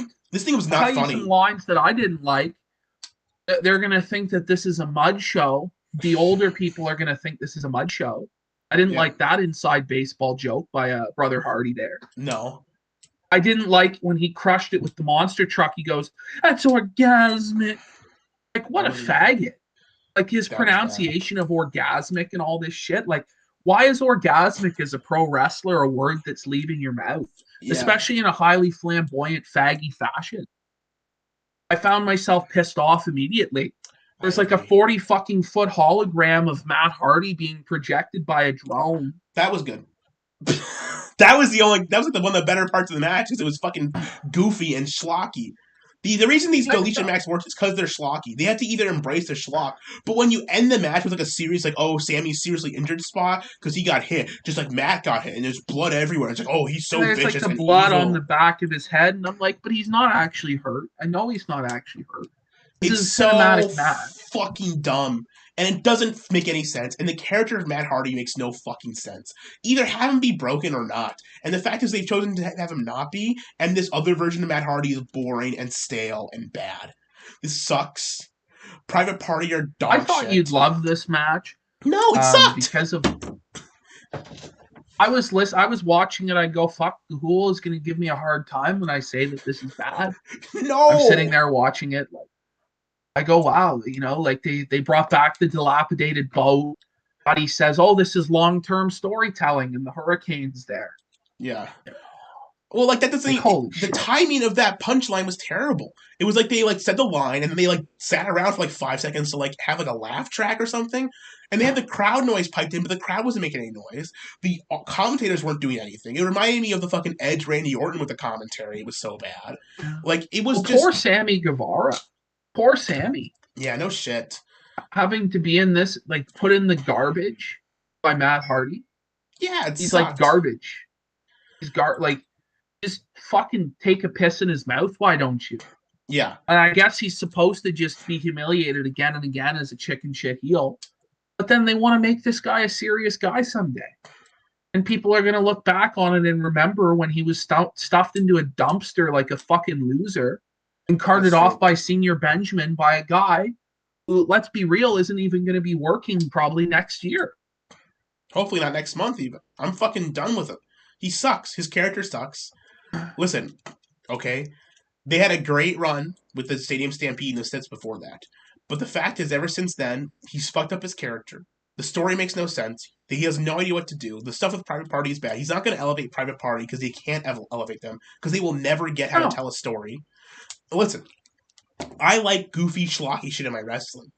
And my problem is probably not your problem. My problem is this was too serious. It didn't go all the way. It was too afraid to just Well, be I can fucking get on cool. board with it if it's something like the Firefly Funhouse match. I can go on board with that. Yeah, it's some Because that was fucking goofy, but it was very smart. Like, it was a cerebral, like, you couldn't just be a retard. Like, you had to know knowledge of wrestling to understand that match yes, and shit exactly. like this. Or like And if you're gonna do that, okay, that's fine. But this shit, like, it was just retarded. it wasn't fucking entertaining. It was boring. It was fucking boring. To me, it was just fucking boring and long and dull. And I can't stand it. Yeah. I mean, you compare it to the original Final Deletion. You go back and watch that. I've watched that. You know, one of the matches that really got me to love wrestling was around that time. To come back into wrestling after a long absence was that and the Roman Reigns Triple H match at WrestleMania with all the fans booing. I like that a lot. It was pretty funny. But Well, like that fucking first final deletion, like the first few things they were doing in Impact, it was all good. And it made sense because Impact was such a shithole that you yeah, may as well just take a piss and shit all over the walls, smear shit on the wall. It's Impact. Who gives a fuck? right. Really? It's ruined. So I didn't, but this is supposed to be a serious federation that's going to defeat the WWE. Yeah, And this is the best that they have. This is what they charge you the $50 fucking for. the fucking WWE version was better. The Bray Wyatt Matt Hardy deletion match was And better. that wasn't very good. That one was much better than this one because you know what? There was a little bit more budget. They took their time a little bit more. There was more funny stuff. You know, Matt Hardy was actually in character for most of it, unlike this fucking character here. You know, this just felt like Yeah. it felt like a couple of guys filmed this over a weekend, and it was bad. And I did a better job with my cinematic match. My match was better in almost every way. Besides maybe the work rate was better on their show. They did better moves, I guess, but the story was worse. So I think my match was fucking better. Well, yeah, it just it wasn't fucking wasn't very great. No. Also, like that weird room, like with the ring there, like when the door came down and there's like a piano there for no reason that wasn't used, and like all these props that are sitting around, and you think like maybe they'll use them. They don't. I don't It's the know. Dome of Deletion. If you watch some of the Impact stuff, that was all used in the Impact stuff. The Impact run was the only good thing they got out of this character, and now it's done. So we Yeah, can't do they got to anything. stop this. I don't even know if I want to see a version of Matt Hardy in AEW anymore. Like, what would I they do? I Put agree. him with Jeff? Again, back to that always again. Like, It's always been back to that. No, he's the mentor for Private Party essentially, which is like a shitty role for him. no, it's terrible. That's It's all he has terrible. left. But the thing is, if he doesn't have his character, he's not a great worker anymore. So he can't do his character stuff, and he's afraid of doing his character. Then it's fucking over for him as a wrestler. He just has to stop. Well, he has to go full over the top with it, and I don't even know if Sammy was the right guy to have this sort of a match with. Because like I understand Sammy is kind of like a cheesy guy or whatever, but like he's not that over the top. I find with his Yeah, personality to the point where he's such a larger than life personality. He should be in there with Matt Hardy, who's like fucking wacky as fuck. I think You Sammy know, was not the problem with this match. I think the problem with this match was Matt Hardy. Frankly, I don't think he has an understanding of. I think they're not giving him direction or telling him what to do. This kid, they're letting him work this. This was basically his idea, and he executed to what he wanted to do. So this is what he thinks is good right now. And so maybe he should just stop because he he's doesn't just know. lost touch with reality. Like if he He's thought lost that it. that was good, and that's the thing is that they had to sit there because this was edited together. They had to sit there and watch it and go, you know what, that's good shit. Yeah, Maybe if they maybe as they were sitting there watching, if they go, oh shit, this is some shit. this is boring. Maybe we'll just They cut didn't this even from the throw in show. a background track for it. They didn't even throw like background music for a good chunk of it. They didn't even have the balls to edit anything together with it. It was probably thrown together over a weekend, really rushed to editing, and got put out there. It wasn't. It was bad. Worst thing on the show by far. Even though it was worse than the women's match because I didn't watch the women's match. And they're Almost. risking all this bad PR with Matt Hardy for what? For what? I don't know. Did this get Guevara over? Didn't get anyone over. It got everyone under for me. Like I care. I didn't really have an emotion about Guevara. I don't think less of him now. But I am way less interested in seeing Matt Hardy. Way less interested in seeing Private Party. And to me, this was the worst part of the show. Almost killed the entire show for me. I almost like I was fucking tired after this, and it ruined the next two matches for me. I was bored more so during the MJF and the Eddie Kingston match. I was kind of like exhausted because it was so late. I watched that dog shit match. It was just like it hurt the rest of the show a lot for me. I'm sure if I watch this back and just watch these MJF and Eddie Kingston matches, I'd probably like him a little bit more.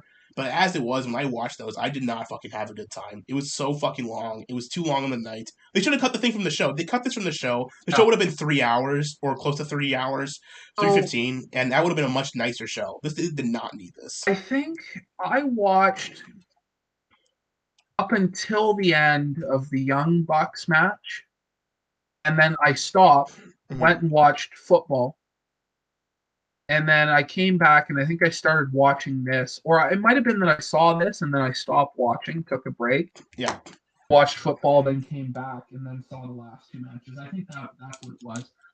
So like for me, I got like a reprieve. Like I took a fucking break after this shit. yeah. This was also 20 minutes long.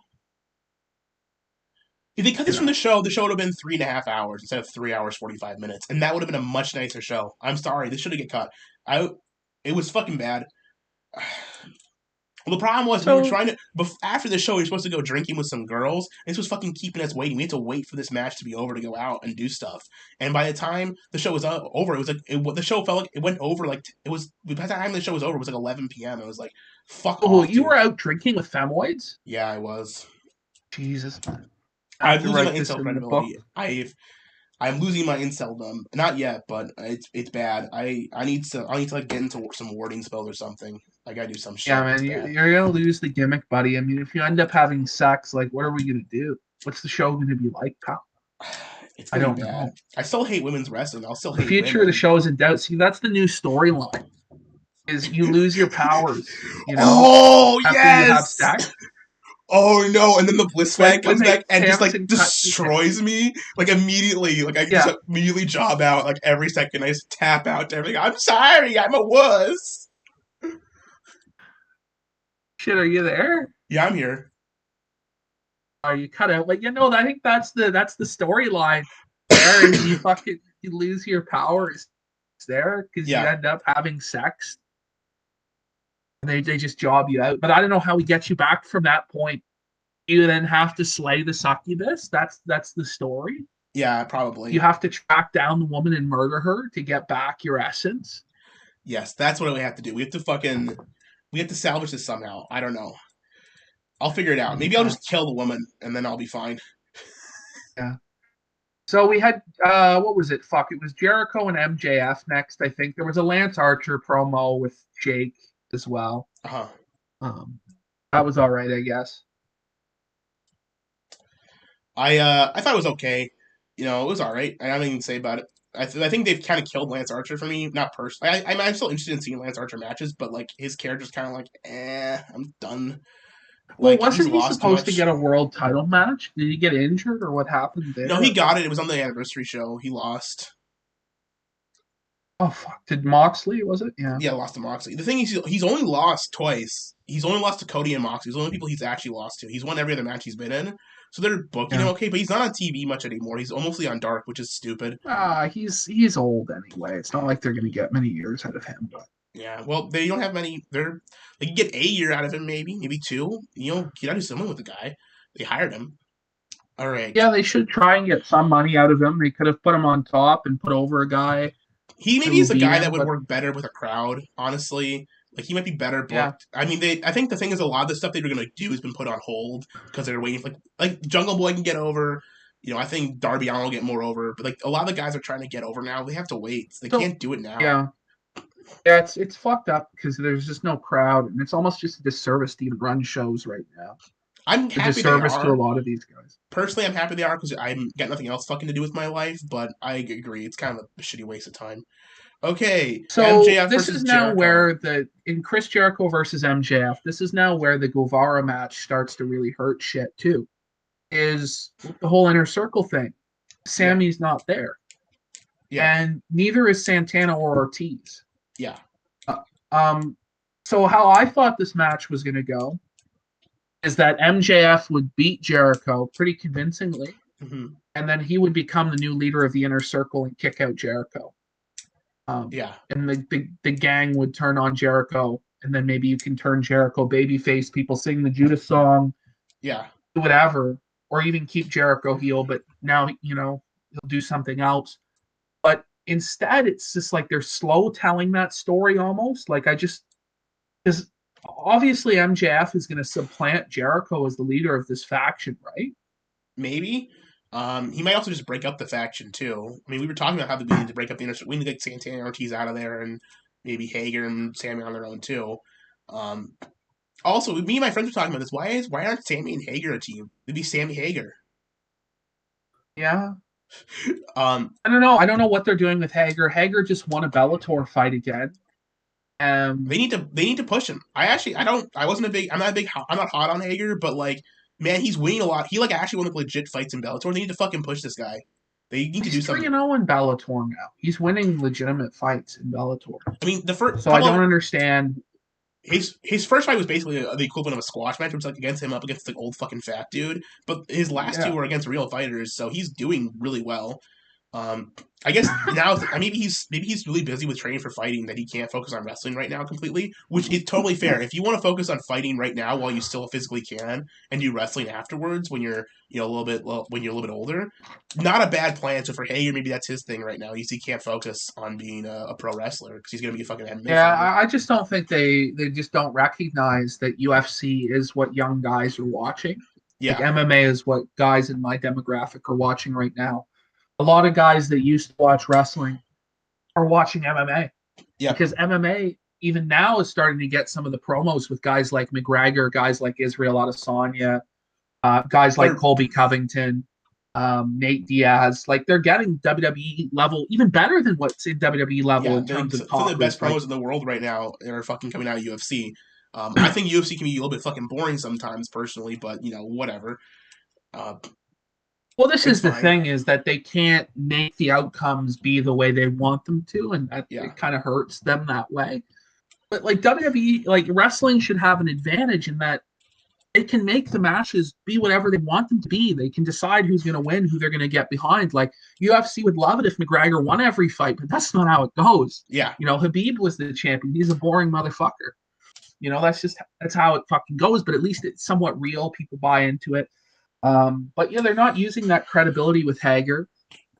I like this Jericho and MJF match. Me too.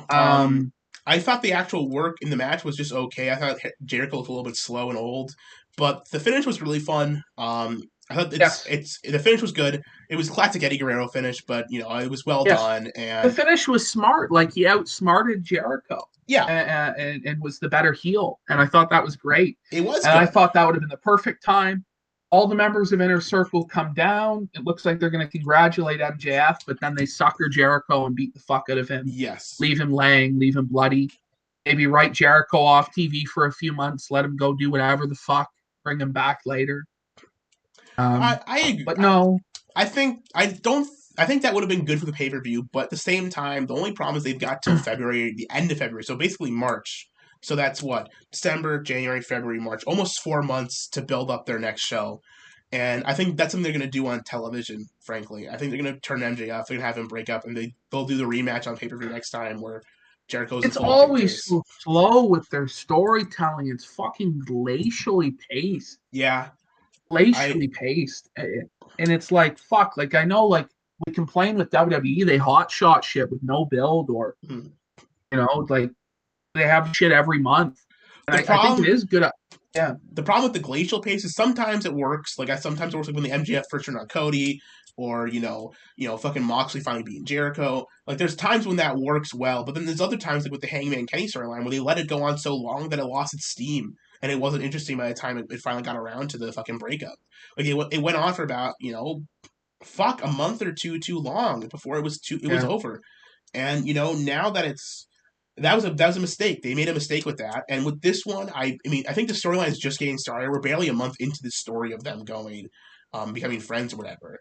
And I think that I just don't want to see MJF as the second banana to Jericho ever. I don't want to see this. I don't know if that's going to happen. I think that's going to be the crux of the next couple of weeks is going to be a focus on them leading to the breakup. Like this is the get together. This isn't the breakup yet.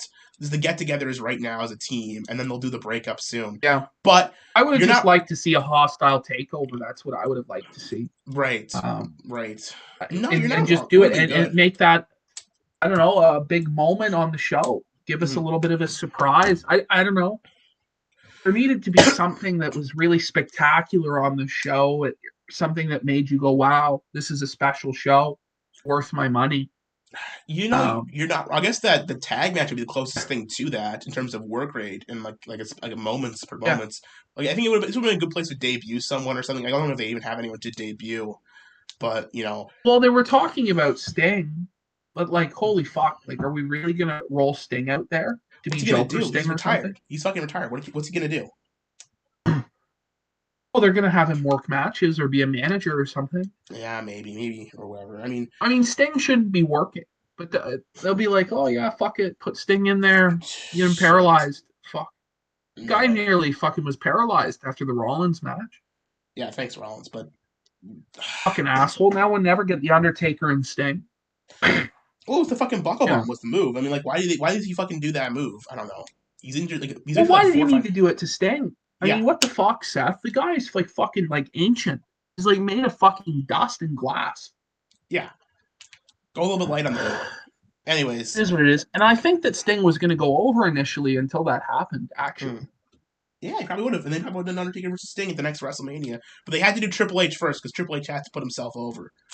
What a bunch of bullshit. They just fucking ruined the whole Sting thing. And the thing of it is, they could have fucking, if they had put Sting over and made him a big deal with the audience, they could have sold more DVDs and more T-shirts and, documentaries about the guy. And now, like, a lot of WWE fans are just going to go, who's Sting? The guy who lost to fucking Triple H that one time? Yeah. That's the most memorable thing is the Terminator entrance. Yep. Holy fuck, just terrible, just fucking dog shit. But this match was decent. I liked the finish a lot. I liked the MJF using the code breaker, trying to use the lion salt. I thought the characterization between these two was good. This I, was probably two of the best characters on the entire show. Two characters that oh yeah, actually feel by far. almost larger than life, that feel like wrestlers. Hmm. You know what I mean? I agree. Um, Like this was like the thing is, by the time this match started, I was burnt out really fucking bad with the last match, and so this match I was like kind of a little bit bored by, not because it was bad or worked bad, just because of where it's just a bad placement with like following that Matt Hardy match. Like that killed my interest in this match for a while.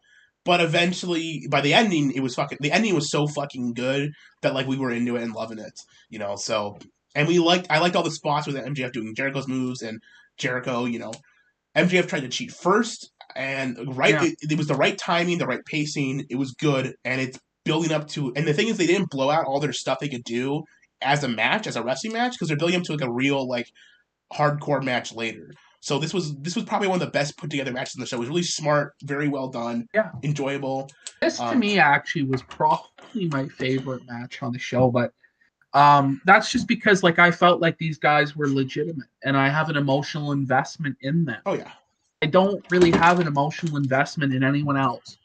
I don't really give a fuck about FTR or the Young Bucks. I don't really give a fuck about Omega or Page. I don't really care. I kind of like Orange Cassidy, but they just gave him nothing to work with, really, in my opinion. It's gonna make him a big star. and not this time Um, around. I like the. I'm emotionally invested in I'm a little bit invested in Darby and Cody. I thought that was it was between that yes, that and that actually might be the better match. It'd be between probably those two matches for me: the yeah. Darby and Cody, and the Jericho and MJF match. Mm-hmm. Um, but I don't know, like Darby, I don't like as much. For me, I like this match a lot.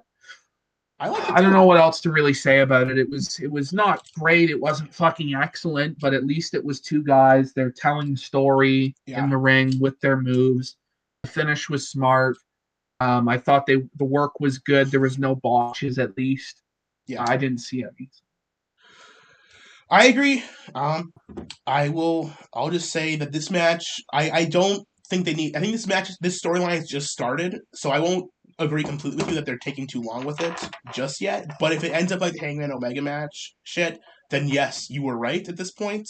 But I have confidence they'll be breaking up before the next pay per view, and we'll be doing the match there. You know, Yeah, but that's maybe I shouldn't have confidence. Maybe I shouldn't. Maybe I'm just a sucker. I'm a big sucker who likes wrestling. I get roped in every single time. And I just believe this time will be good. This time they won't let me down. And yet, they do. And that's wrestling. so then we move into a match that I was kind of excited to see. I thought it had been built pretty good. The promos for this match and the Um, storyline were the best on the show by far. They Eddie Kingston is a fucking really great promo. The storyline was like fucking real and raw. It wasn't larger than life, but it felt like super. It was very hyper. It was realistic. The thing with Eddie Kingston's mom talking about that, and them like talking about like their history together, it was all good, and I would even say great. Like it was some of the best build up for a match I've seen in a long time. The match itself was just okay. yeah. So my biggest problem with this match is just the way Eddie Kingston looks. Yeah, Um, I didn't like that green singlet that he it was was wearing. fucking dumb looking. We were distracted by it the whole match. It shouldn't be a big deal, but it is. You look stupid. You look It is to stupid. me like it was a really big deal. It kept taking me out of the match because I'm sitting there, a lot of the show I haven't been watching like full screen. Like this one, I put it on the TV. I put it full screen. Yeah, I've got headphones. I'm trying to focus on this match, and it just keeps taking me out of this match. That he's wearing these fucking shitty like green singlet, and then like he just looks fat and he looks short. And he doesn't look athletic. yeah. Um, He's not short per se. He's about as tall as Moxley, actually. If you look at him, like they're the same size. It just that he's not in great shape, and I don't think he ever will be. Um, mm, but if you can talk well and you can work well, you can overcome that maybe. Like I mean, Dusty Rhodes wasn't in good yeah, shape, but he was huge, so it kind of made up for the fact, you know. Or like, but the thing is with this match, what really sucked about it was that it wasn't good. The work wasn't very good. The match wasn't that interesting. It was not violent or brutal enough for an I Quit match. Like no, compared to the fucking Roman Reigns match a couple weeks ago, like that one had less spots, but it was way more visceral and brutal because they beat the shit out it of each was way other. more visceral, and there was no blood even. there was no blood in that match, and it Yeah, was more hardcore than this match with blood. yeah, And I'll tell you this: if you're going to do a hardcore match this pedestrian, you may as well not do it. I have seen this hardcore match. Fuck, yeah. I'm going to say about 100, 200 times, like this identical, like same style, like barbed wire, Mm. just a bit of barbed wire, the thumbtack spot. Like, where was the flaming table? Where was fuck? Like, I thought when he went and got that alcohol, he was gonna light Moxley on fire. But I mean, the alcohol Oh, into the open wound spot, I guess, was new. I haven't seen that before. it was pretty good, but like, where Um, was the fucking glass? Where was the fucking where was the broken glass? glass? Where's the I light tubes, mean, bro? Fucking doors with tacks. Where's the tack stuff? Where's fucking anything? Like, I've seen enough hardcore death mouse matches. traps, fucking Lego. They can do so much fucking crazy shit they can do. And they Yeah, can get away. Like we saw in the Moxley and Omega hardcore match, a more hardcore match than this match. it was more hardcore. You're right. And the thing is, I guess you don't want to do too hardcore of a match where there's no crowd, because then it's kind of like you're popping nobody for nothing.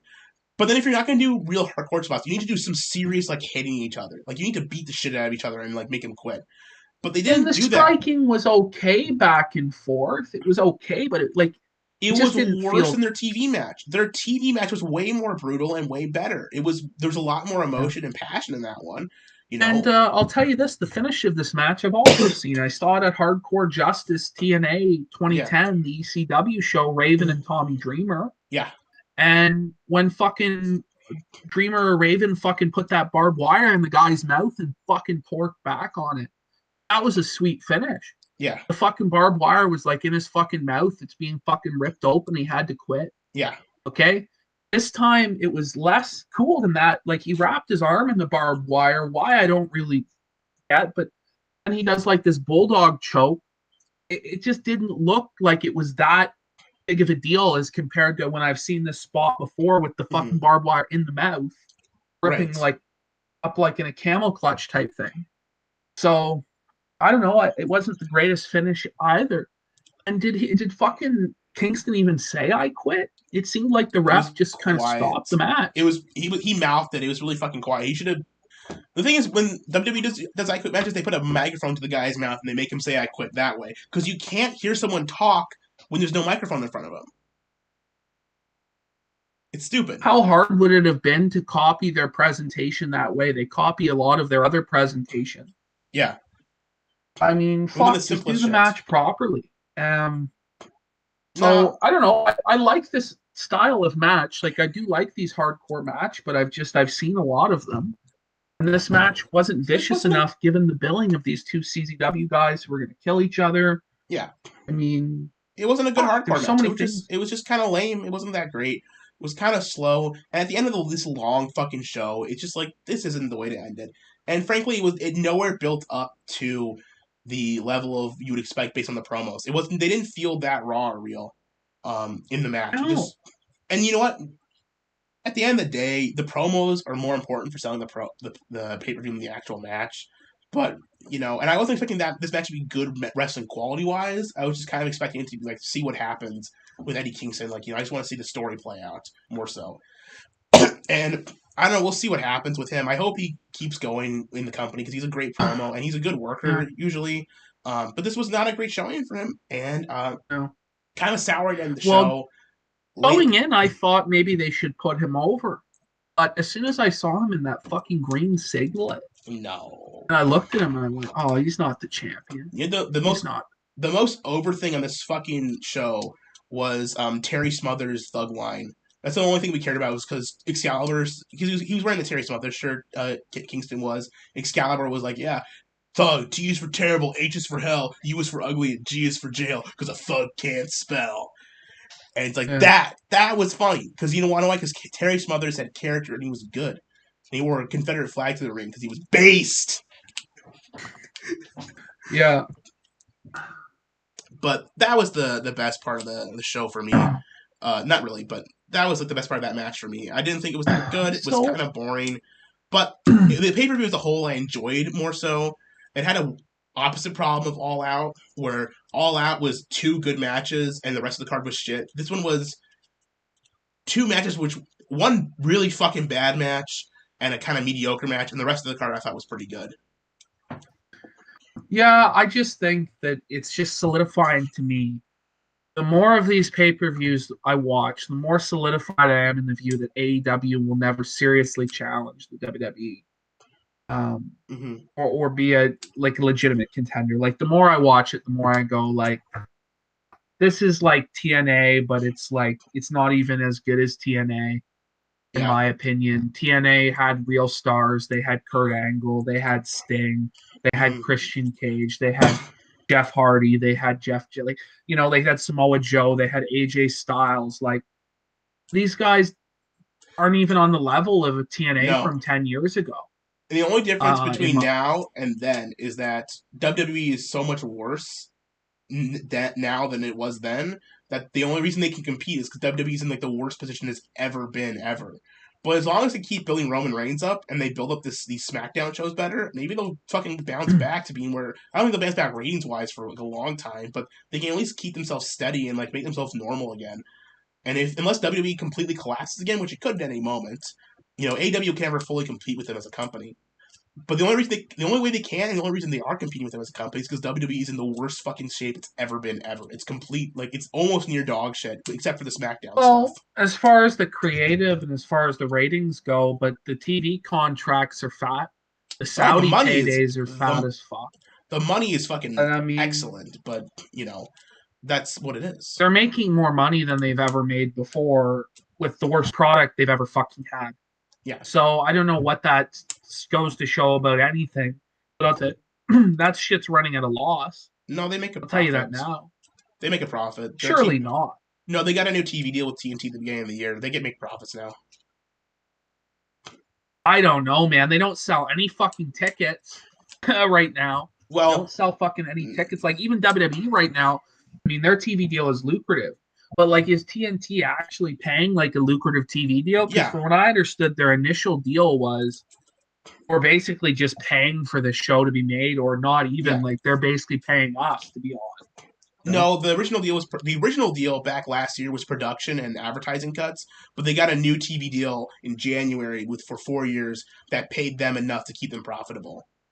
So they're making a profit. It's not a huge profit. It's not very profitable, but they are making a good. They're making money. They can pay people with. So whether Because they, I just know like TNA like was never really making money. yeah, I mean AEW has a better business model. They got a better TV contract than TNA ever did. I just don't know. It just seems to me that Tony Khan is wasting a lot of his money Kind of. um, on guys that are never going to fucking turn out. It's just a shame because it could have been an alternative, and I just don't think it's ever going to get there. I mean, the guys they have on top, like John Moxley right now, I wouldn't make him even the WWE champion. Like, there's no way. Yeah, no, I don't know. Not right now. I don't fucking know. Like, that's their top guy. Like Jericho, like, is he even good enough to be the champ in WWE right now? Probably not. No, I would say no. I mean, I don't think the characters would work in WWE right now either. To be fair, but I don't know. I don't think Moxley or Jericho like on. Well, the thing is, there are people in AEW that could see being champions in WWE, but I don't fucking care. It's too much for me, man. I don't give a shit to think about this stuff. I just like watching the wrestling and see what happens. That's all I care about. The Yeah, business stuff it is frustrates me because I'd like it if people actually watched wrestling. yeah, Like I'd like it if it was a popular thing that my friends would watch with me instead of being something that if I put it on, all my friends think I'm a faggot. yeah, me too. I've gotten my friends to like AEW, so I'm happy with that. But even I can admit that this show is not perfect, and there's a lot of things here that'll turn people off and away from it.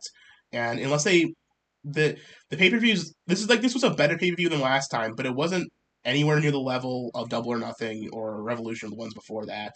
And I think if they want to make this show good and they want things better, they need to improve the quality. And maybe the quality will improve once fans are back and we get fans reactions and stuff.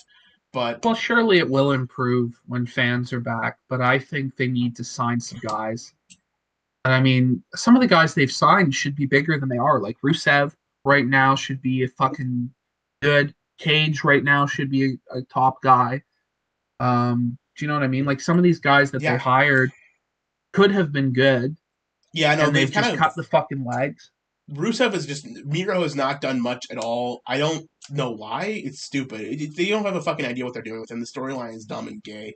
Um, but at least he's not getting cucked on television, so he's better off. Listen. I think Rusev has a lot of potential, but he's better off than he was getting cucked in WWE, which is sad. You know what? No, you're actually wrong because at least like when Rusev was getting cuckolded, like the crowd really got behind Rusev in that match with Lashley. That's true. They Like did. I remember it being a match that was over with the crowd. Like even that like shitty tables match they had. Like I Yeah, think people were into it.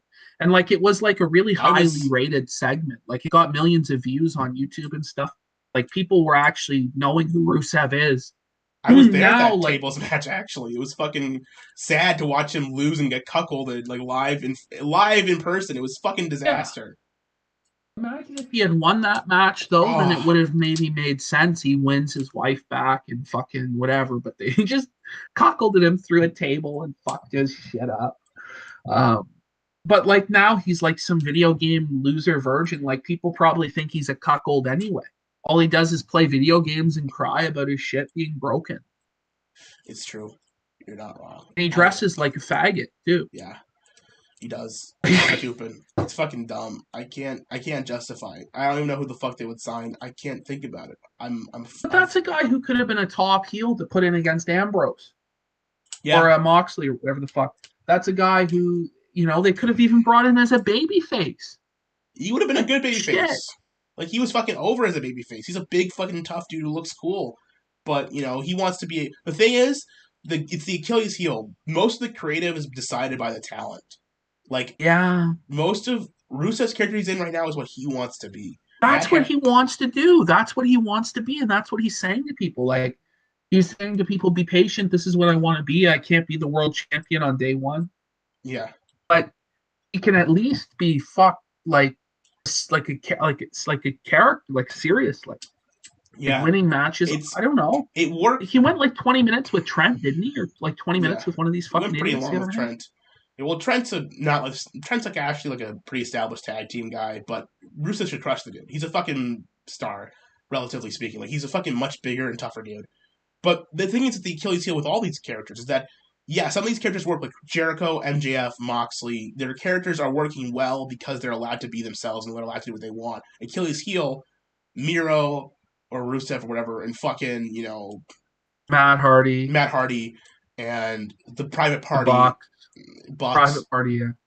Because they're booking themselves and they're booking their own characters in the way they want their characters to be.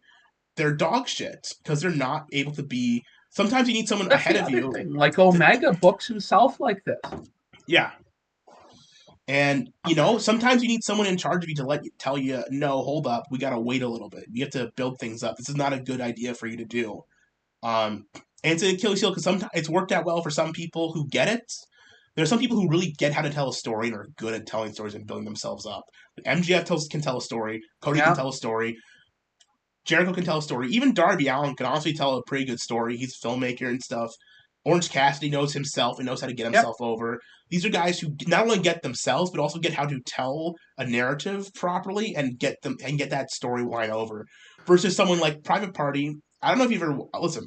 I watch Being the Elite because I get bored of my work on break on Monday, so I like to watch it because I like to keep up with the storylines. And I've been watching it for a couple of years now because I like to keep up with the guys. But Private Party did a storyline on Being the Elite where they got to do their own bits and they got to do their own storyline, like right when COVID started, and it was the dumbest, most incoherent bullshit I've ever seen ever. It doesn't make any fucking sense. They're just throwing random shit at each other.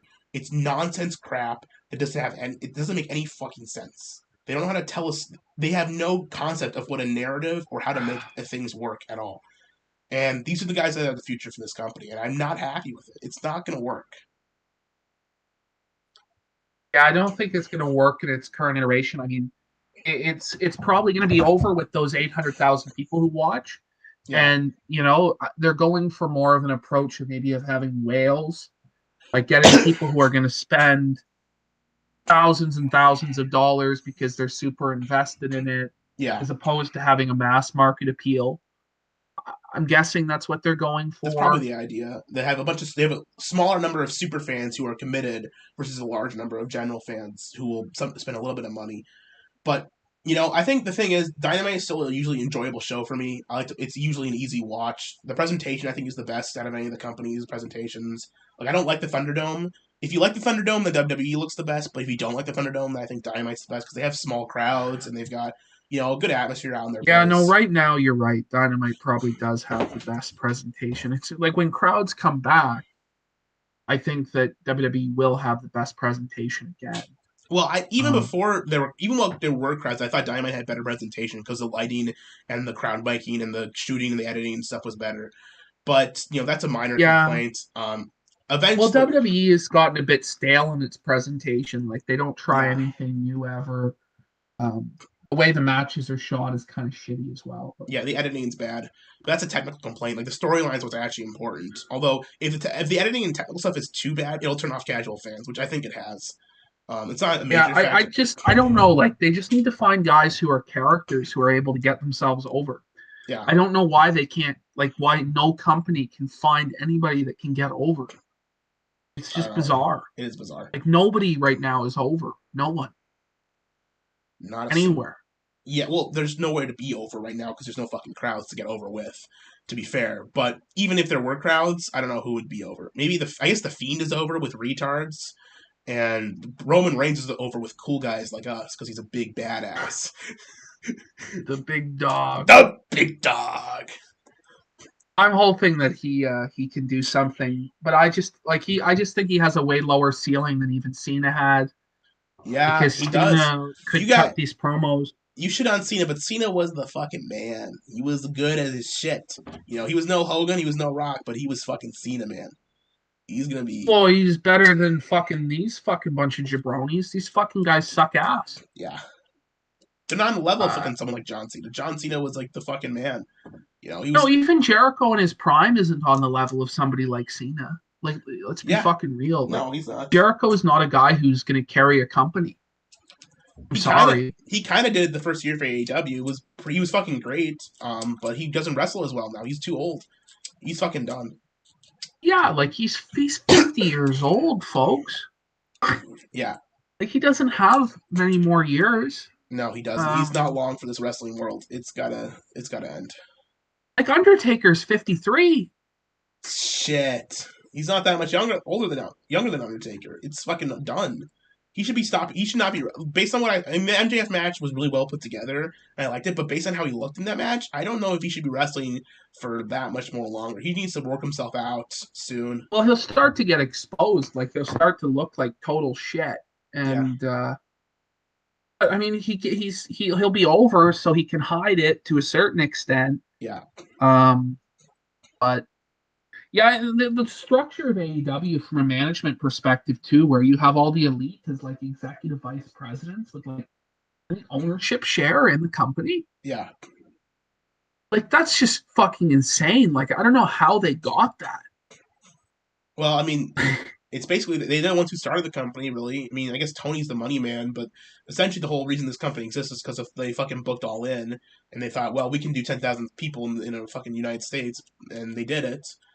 Um, I mean, All In was a good show too, but it's whatever. It's all in the past, and I don't. I'm too tired to care, man. I can't keep this going. We've been talking for 2 hours. No offense, but I'm like on my last legs. I've been fucking going here, dude. We're fucking going long here, dude. We're making up for missing last week. Well, fuck, because I got a lot to say this week. I'm Yeah. fired up for this fucking show. Well, good. I'm glad you're fired up. And again, anyone watching this live, I'm sorry that the fucking connection is so dog shit, but I am recording this, so I'll just upload the fucking regular version up to YouTube right away for anyone who wants to rewatch this. And I might even unlist this fucking live stream or something because it's what it is. I don't know. My fucking neighbors always hog the fucking bandwidth on Sundays. I can't do anything It's about shit. it. It's shit. It's shit. Ah. Fuck. All right. I'm gonna call this. I gotta go to sleep, man. I gotta go to work tomorrow. All right, we'll let you go to bed there, brother. Thanks for coming to the show, everyone. No questions tonight. We'll make up for it next week because there'll be nothing to talk about. So we'll do a lot of questions, hopefully. Thanks for coming out, PP. Thanks for doing the show. Glad to have you back. We'll see you later. Good luck. It's good to be back. Hopefully, we get a show together next week. I Yeah. think I'll be fucking there for it. I don't know what I'm gonna watch Dynamite, I guess, this week again. You Maybe watch I'll watch SmackDown. whatever you want. I'll talk about it. If you don't want to watch Dynamite, you can watch SmackDown, or if you don't want to watch anything, you can just come on the show and bitch about wrestling for like 20 minutes, and we can call it there. Yeah, I'll just keep screaming about how it's terrible and everyone sucks and Yeah, I want to don't. die. If you start watching Dynamite, and you feel like you want to finish it. Just don't. There's no point. Life's too short for that bullshit, man. Just watch whatever the fuck you feel like watching. Yeah, just some of the shows were good. Like they've had good shows. It's not like it's always been. It's just been like lately. I tune in. I'm just pissed every Yeah. time.